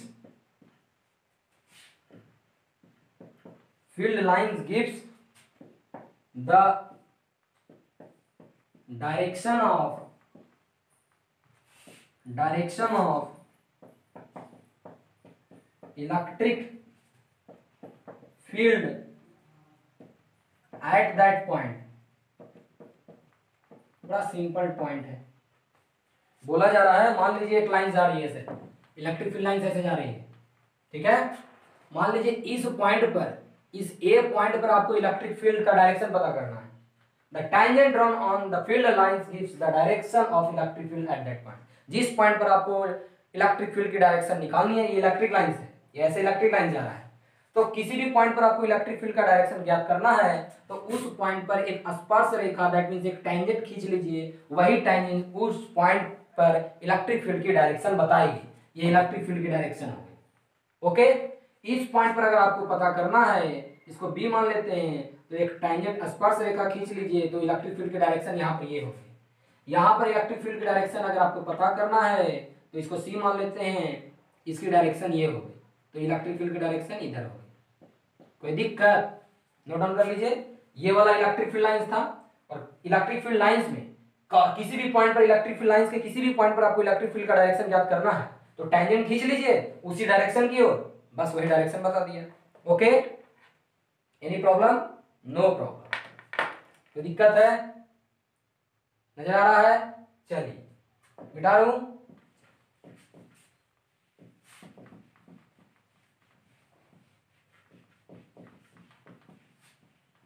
आगे चलते हैं, है ना। पॉइंट नंबर 10, पॉइंट नंबर 10 की बात करते हैं। Two very important point, two electric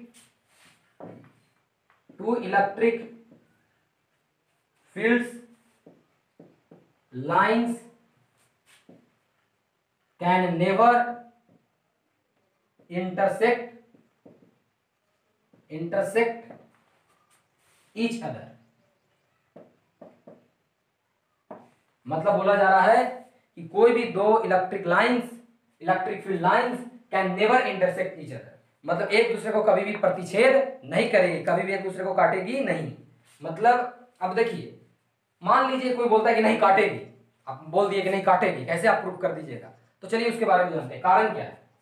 मान लीजिए कोई दो लाइंस है, एक लाइन ये 1 और एक लाइन ऐसे। मान लीजिए कि आपने बोल दिया कि ये काट रही है, मैंने बोला नहीं काटती है, लेकिन आप बोल रहे हैं काटती है, दो लाइंस काटती है, आपने बोला, मैंने नहीं बोला। तो आपके अनुसार ये होना चाहिए। तो इस पॉइंट पर जहां पर कटा हुआ है, तो इस पॉइंट पर इस पहले इलेक्ट्रिक लाइंस के चलते जो इलेक्ट्रिक फील्ड की डायरेक्शन होगी, तो इस तरह का होगी, E1, ठीक है। अब इस 2 के लिए जो इलेक्ट्रिक फील्ड की लाइंस की, जो इस पॉइंट को A मान लेते हैं, ठीक है ना, तो इस 2 सेकेंड वाले इलेक्ट्रिक लाइंस के चलते जो डायरेक्शन होगी, वो इस तरह टेंजेंट खींचेंगे, तो इधर होगी, ठीक है। और किसी एक पॉइंट पर इलेक्ट्रिक फील्ड की दो डायरेक्शन नहीं हो सकती, नॉट पॉसिबल। इसी कारण से दो इलेक्ट्रिक लाइंस एक किसी पॉइंट पर प्रतिच्छेद नहीं करेंगे, एक दूसरे को प्रतिच्छेद नहीं करेंगे। बात समझे? मतलब ये जो कथन हो गया, क्या हो गया? गलत हो गया। नीचे वाला मतलब जो आप कहे वो क्या हो गया? गलत। मैंने जो कहा वो सही है। मैंने क्या कहा? मैंने कहा two electric field lines can never intersect each other, मतलब कभी भी एक दूसरे को प्रतिच्छेद नहीं करेगी। लेकिन आप बोले कि मान लेते हैं करती है, मान लेते हैं करती है, तो हमको अगर करती है तो कुछ ऐसा होगा, इस पॉइंट पर प्रतिच्छेद की, तो इस लाइन के चलते टैंजेंट खींचेंगे तो डायरेक्शन इधर, क्योंकि अभी बताएं किसी भी लाइन पर किसी भी पॉइंट पर पता करना है तो टैंजेंट खींच दीजिए उस लाइन के रिस्पेक्ट में। तो ऐसे जा रहा था तो मैंने खींच दिया, ऐसे आ रहा है ऐसे खींच दिया, तो इस पॉइंट पर दो इलेक्ट्रिक फील्ड का डायरेक्शन। अब किसी एक पॉइंट पर इलेक्ट्रिक फील्ड की दो डायरेक्शन नहीं हो सकती है, इम्पॉसिबल है। इसका मतलब जो आप कह रहे थे वो गलत हो गया, जो आप कह रहे थे वो क्या हो गया? गलत हो गया। क्या हो गया? गलत हो गया। ठीक है ना? इरेज करूं? इरेज कर दूं ना? चलिए अब कारण क्या है, इसका कारण लिख देते हैं। आता है एग्जाम में कि कारण बताइए, तो ये तो डायग्राम से समझ गए, लेकिन एग्जाम में तो डायग्राम के अलावा भी लिखना होगा। रीजन, तो रीजन मैं लिख देता हूं। रीजन क्या रीजन है, तो मैं लिख देता हूं बिकॉज, क्योंकि because if they do so then, अगर ये ऐसा होता है, then at the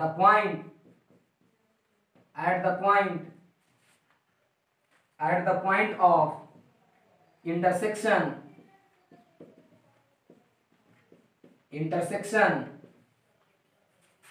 there will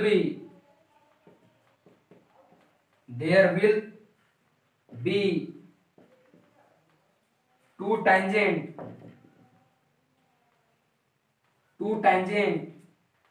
and hence two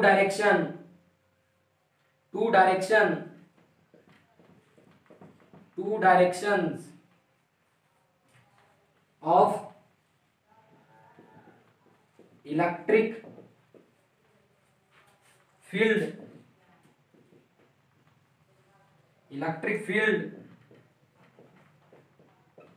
which is impossible। ये हो ही नहीं सकता, किसी एक पॉइंट पर दो डायरेक्शन हो ही नहीं सकता। ये नहीं कि बोलिए अगर नेट निकाल देंगे ना, ये सब गलत बात है ना। कारण लिख लीजिए पॉज करके, because if they do so that at the point, अगर ये ऐसा होता है तो इंटरसेक्टिंग पॉइंट पर टू टेंजेंट खींचेंगे और दो डायरेक्शन देगा, दिस इज इम्पॉसिबल। किसी पॉइंट पर एक ही डायरेक्शन होगा इलेक्ट्रिक फील्ड का। ओके चलिए लिख मिटा दूं, वेरी गुड।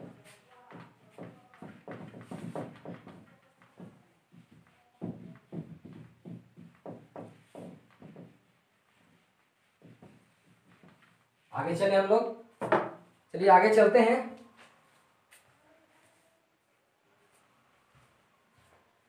तो चलिए आगे चलते हैं हम लोग। पॉइंट नंबर 11, याद रखिए कोई भी दो इलेक्ट्रिक लाइंस एक दूसरे को प्रतिच्छेद नहीं करेगी, ठीक ना। आपको बताया भी क्यों नहीं करेगी, आपको दिखाया भी कि जो हम लोग मान रहे हैं वो क्या हो जाएगा, गलत हो जाएगा। क्या याद रखना है कि दो इलेक्ट्रिक लाइंस एक दूसरे को प्रतिच्छेद नहीं करती हैं। 11 पॉइंट,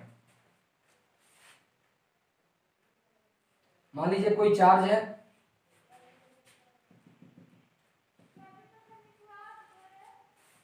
यहां पर भी पॉजिटिव चार्ज है, लाइन ज्वाइनिंग है,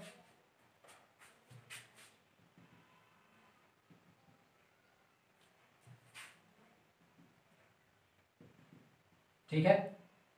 अब समझिए बात को, यहां पर जैसे यहां से अब तो निगेटिव चार्ज है नहीं, तो यहां से मान लीजिए पॉजिटिव चार्ज जा रही है, निकल रही है, यहां से एक इलेक्ट्रिक लाइन निकली, फिर यहां से एक निकली, गौर कीजिएगा, यहां से निकली, यहां से ऐसे निकली, ऐसे निकली, तो इनको कोई प्रॉब्लम नहीं है। ये ऐसे निकल रहे हैं, कोई दिक्कत नहीं, इधर कुछ है नहीं, इधर निकल रहे हैं, कुछ है नहीं, कोई प्रॉब्लम नहीं है। इस दोनों के लिए देखिए, इधर भी कुछ है नहीं, चार्ज हुआ, कोई दिक्कत नहीं है, कोई दिक्कत नहीं।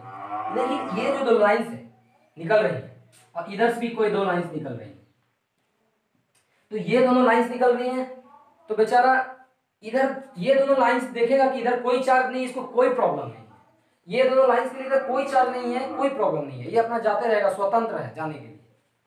लेकिन ये जैसे जाएगा, जैसे आगे बढ़ता है तो ये भी आगे बढ़ेगा, जैसे ही आगे बढ़ेगा तो ये भी आगे बढ़ेगा। फिर इसके दिमाग में थोड़ा सा याद आता है, अरे अरे हम प्रॉपर्टी नंबर 10 में पढ़े हैं कि दो लाइंस इंटरसेक्ट नहीं करती है। 11 पॉइंट में उसको याद आ जाता है, इधर तो कुछ नहीं है, कोई लाइंस नहीं है, ये अपना जाते रहेगा, खट खट खट आगे बढ़ते रहेगा, खट खट खट आगे बढ़ते रहेगा, ये भी खट खट खट आगे बढ़ते रहेगा, खट खट खट आगे बढ़ते रहेगा। लेकिन ये जैसे आगे बढ़ता है, ये आगे बढ़ता है, दोनों एक दूसरे को याद आता है माइंड में, अरे अरे दो लाइंस तो इंटरसेक्ट नहीं करती है, अगर हम लोग आगे बढ़ जाएंगे तो इंटरसेक्ट हो जाएगा, लड़ाई हो जाएगा, भिड़ंत हो जाएगा।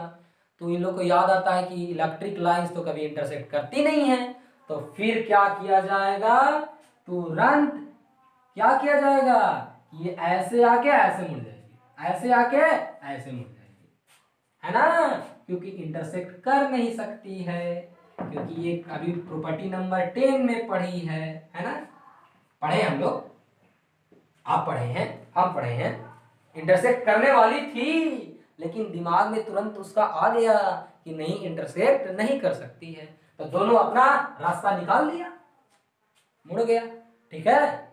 बिकॉज ये ऐसा क्यों हुआ, बिकॉज यहां लिख दूं,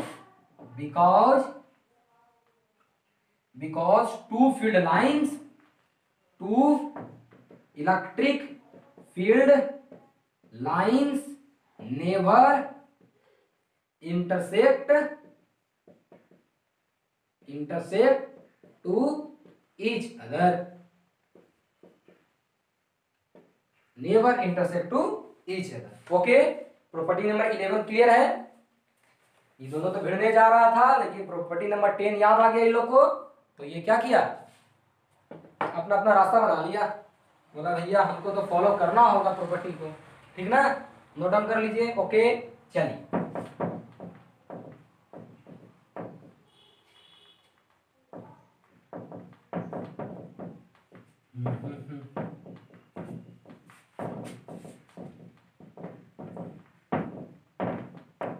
आगे चलते हैं फटाफट, है ना। प्रॉपर्टी नंबर 12 की बात करते हैं।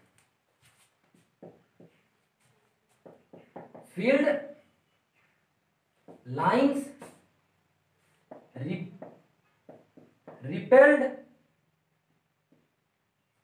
रिपेल्ड पॉजिटिव चार्ज,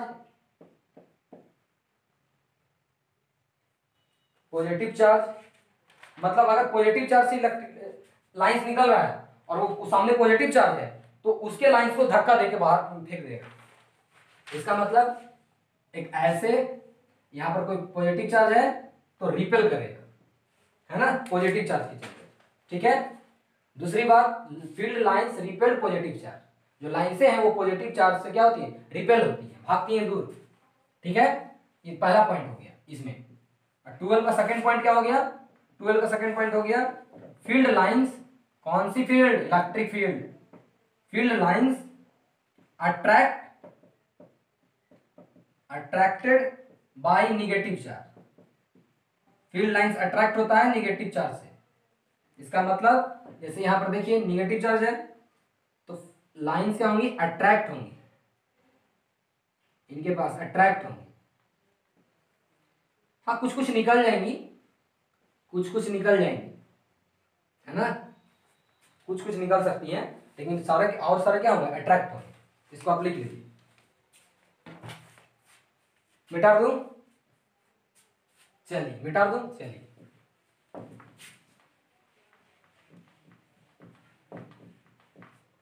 ये भी मिटा दूं, चलिए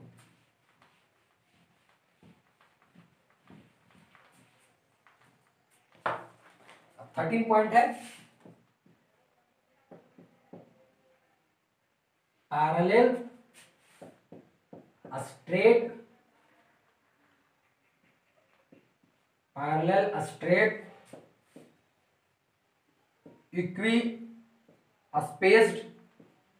इक्वी-स्पेस्ड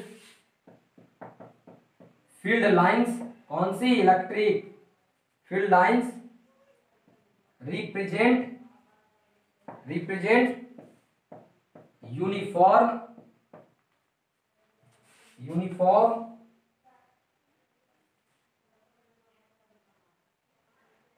है ना, यूनिफॉर्म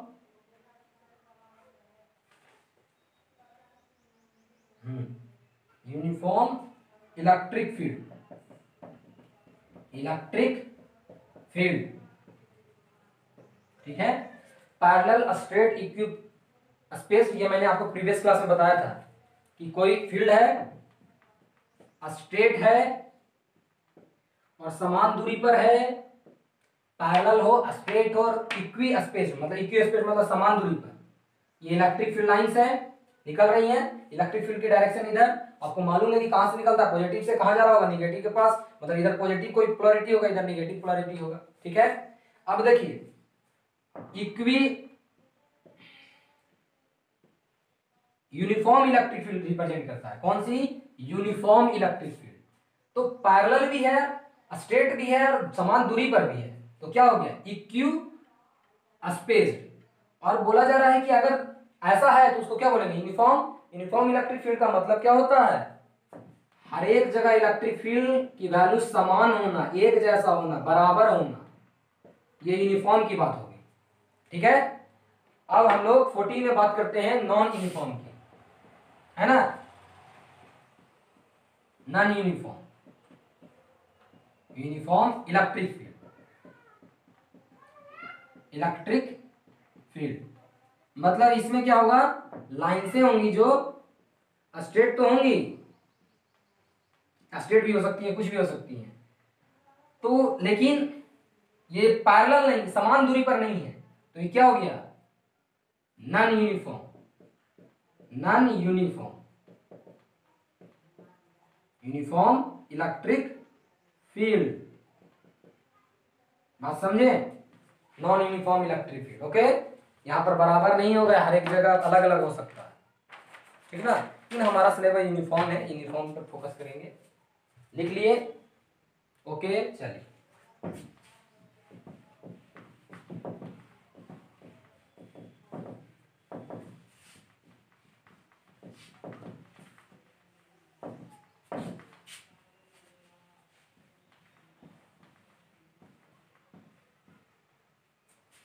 बातें 15 प्रॉपर्टी की बात करेंगे। ये वेरी वेरी इंपॉर्टेंट है, very very important. Under electrostatic condition, नजर आ रहा है? Under electrostatic condition electric field lines a conductor is absent, that is electric field zero. मतलब इलेक्ट्रिक फील्ड जीरो कहां? Inside the conductor, inside the conductor, inside the conductor. लेकिन कौन सी case में? Electrostatic condition में, electrostatic condition में, और कोई case में नहीं, है ना? इलेक्ट्रोडायनेमिक्स में इलेक्ट्रिक फील्ड हो सकता है। इलेक्ट्रोडायनेमिक्स का मतलब क्या? जहां पर चार्ज मूव करने लगे, है ना? ठीक है, कोई दिक्कत? ये सबसे पहले लिख लीजिए, आपको समझाते हैं कैसे। लिख लिए? अब सोचिए, एक कंडक्टर है, एक कंडक्टर मान लेते हैं, ये क्या है? कंडक्टर है, ठीक है? ये सिर्फ समझने के लिए आपको, ये कंडक्टर है, इसके अंदर आप मान लेते हैं कि इलेक्ट्रिक फील्ड लाइंस है। आपने मान लिया कि इसके अंदर इलेक्ट्रिक फील्ड लाइंस है, आपने माना, ऐसा नहीं होता है, होता तो नहीं है, लेकिन आप बोल रहे हैं कि नहीं मैं मान लूंगा कि इलेक्ट्रिक फील्ड लाइंस है। मान लीजिए, अब आप जो माने उसके अनुसार सारा वर्क होना चाहिए। चलिए, आप ये जान रहे हैं कि इलेक्ट्रोस्टैटिक कंडीशन में कंडक्टर के अंदर, इनसाइड द कंडक्टर, इलेक्ट्रोस्टैटिक के केस में, किसके केस में? इलेक्ट्रोस्टैटिक्स, इलेक्ट्रोस्टैटिक के केस में ये कंडक्टर है अगर, तो इसके अंदर में इलेक्ट्रिक फील्ड क्या होगा? जीरो होगा, क्योंकि इसके कंडक्टर के अंदर में इलेक्ट्रोस्टैटिक केस में इलेक्ट्रिक फील्ड लाइंस नहीं पास करती है, अंदर में नहीं रहती है। जहां इलेक्ट्रिक फील्ड लाइंस होगा वहां इलेक्ट्रिक फील्ड होगा, तो इसका मतलब इसके अंदर इलेक्ट्रिक फील्ड लाइंस नहीं है। किस केस में? इलेक्ट्रोस्टैटिक केस में। इलेक्ट्रोस्टैटिक केस में किसी कंडक्टर के अंदर इलेक्ट्रिक लाइंस पास नहीं करती है ना? अब हॉलो कंडक्टर तो ऑलरेडी पास नहीं करेगा। अरे हॉलो है तो कहां से पास करेगा? पास होने के लिए कोई तो स्रोत चाहिए। अब देखिए, ये हो गया इलेक्ट्रोस्टैटिक केस में नहीं होता है, इलेक्ट्रिक फील्ड लाइंस इसके अंदर नहीं होता है। फिक्स कर लीजिए, अभी जरूरी है। इलेक्ट्रोस्टैटिक के केस में किसी कंडक्टर के अंदर इलेक्ट्रिक लाइंस नहीं होता है, जिसके कारण इलेक्ट्रिक फील्ड भी नहीं होता है। ठीक है, इलेक्ट्रिक लाइंस नहीं होता, इसके चलते इलेक्ट्रिक फील्ड भी नहीं होता है। अब आप बोलते हैं कि नहीं, हम मान लेते हैं कि है, आपने मान लिया है, तो इसका मतलब electric field not equal to zero. आपके अनुसार, किसके अनुसार? आपके अनुसार। आपने बोला कि नहीं, हम मान लेते हैं कंडक्टर के अंदर में इलेक्ट्रिक फील्ड है, ई नॉट इक्वल टू जीरो। अब देखिए, जैसे ही आपने यहां पर इलेक्ट्रिक फील्ड मान लिया, जैसे ही आपने यहां पर इलेक्ट्रिक फील्ड मान लिया, आपको पता होना चाहिए किसी भी कंडक्टर में इलेक्ट्रॉन मूव करता ही है, किसी भी कंडक्टर में इलेक्ट्रॉन मूव करता है, लेकिन वो जिगजैग मोशन में, कभी इधर कभी उधर, कभी यहां कभी वहां, है ना, कभी इधर जाएगा कभी इधर जाएगा कभी इधर जाएगा, फ्री रहेगा, अपना मोशन के लिए फ्री रहेगा, है ना। कंडक्टर, कोई भी कंडक्टर के अंदर में जो इलेक्ट्रॉन होता है वो मूव करता है, लेकिन जिगजैग मोशन में, कभी यहां कभी वहां, है ना। तो लेकिन आप तो ये जानते हैं मूव करता है, लेकिन जिगजैग मोशन में। अब इलेक्ट्रिक फील्ड को आपने रख दिया, आपने मान लिया कि कंडक्टर के अंदर में इलेक्ट्रिक फील्ड है, तो इलेक्ट्रॉन क्या है? इलेक्ट्रॉन के पास चार्ज है, निगेटिव चार्ज, इलेक्ट्रॉन के पास निगेटिव चार्ज है, ठीक है। और आपने इलेक्ट्रिक फील्ड मान लिया अंदर में, तो जब आप प्रीवियस क्लास में पढ़े होंगे कि इलेक्ट्रिक फील्ड के अंदर में कोई चार्ज अगर रख दिए तो उस पर फोर्स लगने लगता है, तो इधर फोर्स लगने लगेगा Q small E capital E, charge की value small E capital E, और negative charge is opposite the direction of electric field. या पढ़े कि अगर निगेटिव चार्ज है, इलेक्ट्रॉन क्या है? निगेटिव चार्ज, अगर वो इलेक्ट्रिक फील्ड में रखा गया है तो उस पर जो बल लगेगा वो इलेक्ट्रिक फील्ड के विपरीत लगेगा। तो सारा इलेक्ट्रॉन, जो भी फ्री इलेक्ट्रॉन है, फ्री इलेक्ट्रॉन की बात करते हैं, तो जो भी फ्री इलेक्ट्रॉन इस कंडक्टर के अंदर में है, इस कंडक्टर के अंदर में जो भी फ्री इलेक्ट्रॉन है जो मूव कर रहा था जिगजैग मोशन में, पहले क्या था? इलेक्ट्रिक फील्ड में नहीं था, तो अपना फ्रीडम था, कभी इधर जाता कभी उधर जाता, जिगजैग मोशन में मूव कर रहा था। तो लेकिन इलेक्ट्रिक फील्ड आ गया, तो अब उसको एक ही डायरेक्शन में मूव करना होगा। वो कौन सी direction? Opposite to the electric field. आपने इलेक्ट्रिक फील्ड इधर माना, अब इलेक्ट्रॉन जो होगा, सारा इलेक्ट्रॉन जो फ्री इलेक्ट्रॉन है, जो बॉन्डेड इलेक्ट्रॉन हो तो टूटेगा ही नहीं, वो तो बंधा हुआ रहेगा बॉन्ड से, वो टूटेगा नहीं, इलेक्ट्रॉन को तोड़ना बड़ा मुश्किल है, तो बॉन्डेशन तोड़ना बड़ा मुश्किल है, उसके लिए एनर्जी हुआ चाहिए। इलेक्ट्रॉन, जो फ्री इलेक्ट्रॉन है जो मूव कर रहा था जिगजैग मोशन में, वो अब इलेक्ट्रिक फील्ड के अपोजिट डायरेक्शन में मोशन करने लगेगा by the previous concept part 15। अब देखिए, इलेक्ट्रॉन इधर मूव करने लगा, और कोई भी चार्ज मूव करता है तो करंट उत्पन्न होता है, और करंट आ गया तो क्या हो गया? इलेक्ट्रोडायनेमिक्स, इलेक्ट्रोस्टैटिक का केस ही नहीं रहा। जैसे ही आपने इलेक्ट्रिक फील्ड मान लिया, तो जो भी फ्री इलेक्ट्रॉन जिगजैग, शुरू में इलेक्ट्रिक फील्ड नहीं था, शुरू में कंडक्टर में इलेक्ट्रिक फील्ड नहीं था, तो फ्री इलेक्ट्रॉन जिगजैग मोशन में था, ठीक है। अब इलेक्ट्रिक फील्ड आप रख दिए, तो इलेक्ट्रिक फील्ड जैसे आपने माना, तो सारा इलेक्ट्रॉन इलेक्ट्रिक फील्ड के विपरीत डायरेक्शन में मोशन करेगा। व्हाई? क्योंकि इलेक्ट्रिक फील्ड के पास, इलेक्ट्रॉन के पास क्या है? निगेटिव चार्ज है, और निगेटिव चार्ज किसी इलेक्ट्रिक फील्ड में आता है तो उस पर जो बल लगता है वो विपरीत दिशा में, by the concept of part 15। आप प्रीवियस देख लीजिए, नहीं देखे हैं तक। अब देखिए, ये मोशन करने लगा, सारा इलेक्ट्रॉन ऐसे मोशन करने लगा इस डायरेक्शन में, इलेक्ट्रिक फील्ड इस डायरेक्शन में, इलेक्ट्रॉन की मोशन इस डायरेक्शन में। अब इलेक्ट्रॉन की मोशन जिस डायरेक्शन में हो रही है वो विपरीत है इलेक्ट्रॉन का, इलेक्ट्रिक फील्ड का, विपरीत है इलेक्ट्रिक फील्ड का। तो इलेक्ट्रॉन जब मोशन में होता है, मैंने पहला पार्ट में, पहला क्लास में बताया है कि अगर चार्ज मोशन में है तो क्या होता है? इलेक्ट्रोडायनेमिक्स। चार्ज रेस्ट में है तो इलेक्ट्रोस्टैटिक्स। तो जब इलेक्ट्रॉन क्या है? चार्ज है, इलेक्ट्रॉन क्या है? चार्ज है, वो मोशन में आ गया। अब मोशन में आ गया क्योंकि बल लग रहा है, और बल लगेगा तो मोशन में आएगा ही आएगा। तो मोशन में अगर आ गया, इसका मतलब क्या है? मूव करने लगेगा इधर। इसका मतलब ये है कि यहां पर करंट उत्पन्न हो गया, और करंट किस डायरेक्शन में? इलेक्ट्रिक फील्ड के डायरेक्शन में। इलेक्ट्रॉन जिधर मूव करती है उसके विपरीत डायरेक्शन में करंट आएगा, तो करंट इस डायरेक्शन में आ गया। अब करंट आ गया तो भैया इसका मतलब चार्ज मूव करने लगा, क्योंकि करंट तभी आता है जब चार्ज मूव करता है, और चार्ज मूव करने लगा तो ये इलेक्ट्रोडायनेमिक्स हो गया, इलेक्ट्रोस्टैटिक तो रहा ही नहीं। इसका मतलब जो आप माने वो स्टेटमेंट ही बदल गया। अब आप कहां पहुंच गए? आप इलेक्ट्रिक फील्ड मान लिए तो आप कहां पहुंच गए? इलेक्ट्रोडायनेमिक्स में। लेकिन मैं किसके लिए बता रहा था, इलेक्ट्रोस्टैटिक के लिए, है ना। इसीलिए इलेक्ट्रोस्टैटिक के कंडीशन में कंडक्टर के अंदर में इलेक्ट्रिक फील्ड लाइंस नहीं होती हैं, नहीं पास करती हैं, इसलिए इलेक्ट्रिक फील्ड की वैल्यू क्या होती है, 0 होती है। ओके, लेकिन इलेक्ट्रोडायनेमिक्स में इलेक्ट्रिक फील्ड हो सकता है, इसमें कोई प्रॉब्लम नहीं है। इलेक्ट्रोडायनेमिक्स जहां पर चार्ज मूव कर रहा हो वहां पर इलेक्ट्रिक फील्ड उस कंडक्टर के अंदर में हो सकता है, वहां पर इलेक्ट्रिक फील्ड लाइंस पास कर सकती है कंडक्टर से।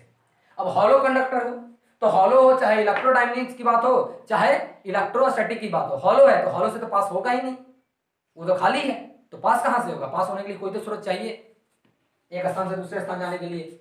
ठीक है, बात समझ गए होंगे आप। अब आप समझ गए, कोई प्रॉब्लम? चलिए आगे चलते हैं। हॉलो कंडक्टर के अंदर में तो ऐसे ही नहीं जाएगा, कुछ है ही नहीं, तो पास कहां से करेगा। कंडक्टर है और इलेक्ट्रोस्टैटिक की कंडीशन बोली जा रही है, तो चाहे कोई भी कंडक्टर हो, सिंपल कंडक्टर हो, हॉलो कंडक्टर हो, इलेक्ट्रिक फील्ड 0, बिकॉज कंडक्टर के अंदर में इलेक्ट्रिक फील्ड लाइंस नहीं पास होती है इलेक्ट्रोस्टैटिक केस में, लेकिन इलेक्ट्रोडायनेमिक के केस में पास हो सकती है। लेकिन हॉलो रहेगा तो क्लियर है 0 होगा। बस अब हम लोग अगला टॉपिक में चलते हैं, मतलब पॉइंट नंबर 16।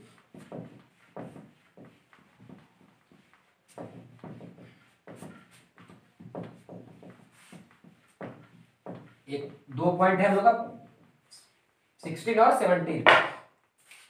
16 देखा जाए क्या है, इलेक्ट्रिक फील्ड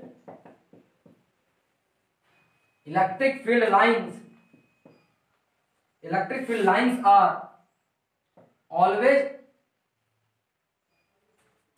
perpendicular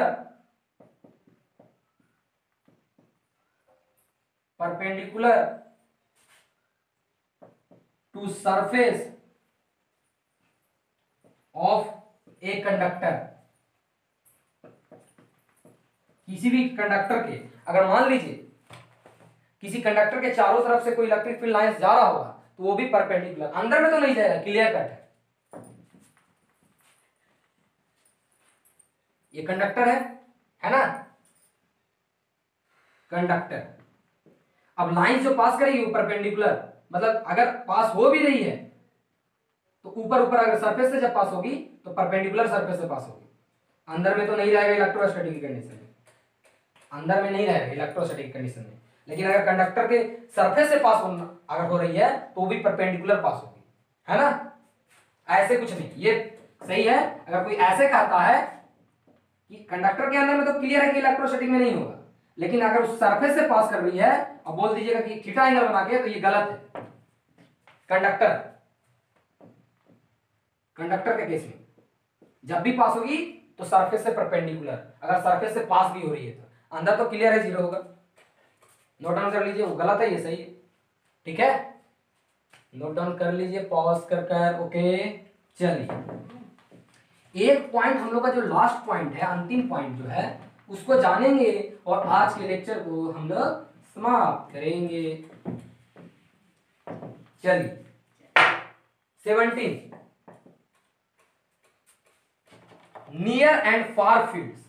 क्या है, नियर एंड फार फील्ड क्या है, इसका कॉन्सेप्ट क्या है, नजदीक और दूर। इसको एक क्वेश्चन को लेकर समझेंगे। इसको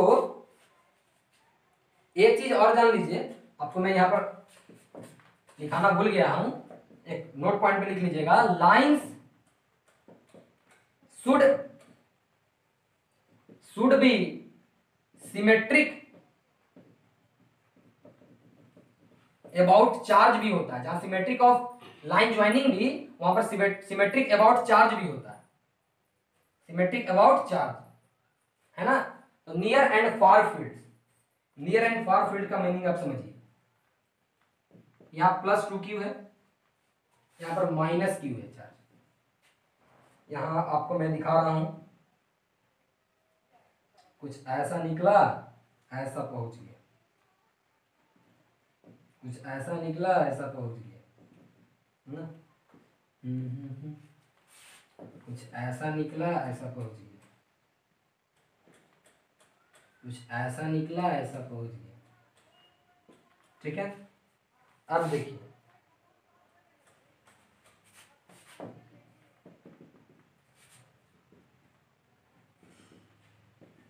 ठीक है, कुछ ऐसा निकला कुछ ऐसा निकला। ठीक है, गौर से देखिएगा, फिर कुछ ऐसा निकला फिर कुछ ऐसा निकला। ठीक है, अब ये देख रहे हैं स्ट्रक्चर। अब नियर से देखेंगे तो सबसे पहले इसको लिख लीजिए, लिख लीजिए, इसको मैं मिटा दूं। चलिए अब यहां देखिए, गौर करके गौर कीजिएगा, नियर से सबसे पहले देखते हैं, नजदीक जाके एकदम पास आ जाएंगे तो मुझे दो चार्ज नजर आएगी, एक +2 क्यू एक -q। ओके, अब नियर से मैं देखूंगा तो यहां +2 क्यू है, यहां से कितने लाइंस निकल रहे हैं, यहां पर चार्ज आ रहे हैं और यहां से 8 निकल रहे हैं। ऐसे भी जितना ज्यादा मैग्नीट्यूड उतना ज्यादा लाइंस निकलेंगी, तो ये ज्यादा मैग्नीट्यूड का है तो ज्यादा लाइंस निकल रहा है, ये कम मैग्नीट्यूड का है तो कम लाइंस आ रहा है इसके पास। ओके, अब देखिए जितना ज्यादा मैग्नीट्यूड उतना लाइंस ज्यादा निकलेगा, जितना कम उतना कम आएगा इसके पास या जाएगा जो भी। अब देखिए नियर से देख रहे हैं तो समझ में आ रहा है, अच्छा ठीक है, इसके पास 4 गो आ रहा है, इससे 8 गो निकल रहा है। ठीक है, अब फार से देखते हैं, नियर से आपने देखा, ये आपने यहां पर नियर पर आके देख लिया, जो स्ट्रक्चर बना हुआ है वही नियर से नजर आएगा, नजदीक से जो स्ट्रक्चर बना था वही नजर आएगा। अब दूर से देखते हैं, फार से, जब हम दूर से देखेंगे, दूर से फार से जब दूर से देखते हैं तो ये दो चार्ज नजर नहीं आएगा, एक सिस्टम नजर आएगा। क्या नजर आएगा? एक सिस्टम नजर आएगा। जब दूर से देखते हैं तो एक सिस्टम नजर आता है, और इस सिस्टम में कितने चार्ज हैं? +2q -q = q, मतलब वो एक +q चार्ज का उसको सिस्टम नजर आएगा, है ना, सिस्टम +q चार्ज को वो सिस्टम नजर आएगा। अब +q चार्ज सिस्टम आएगा, अब दूर से देखेगा तो ये सब नजर नहीं आएगा, उसको सिर्फ नजर आएगा ये 4 लाइन जो निकल रही हैं, जो उसके पास नहीं पहुंच रही हैं, मतलब उसको ऐसा कुछ नजर आने वाला है।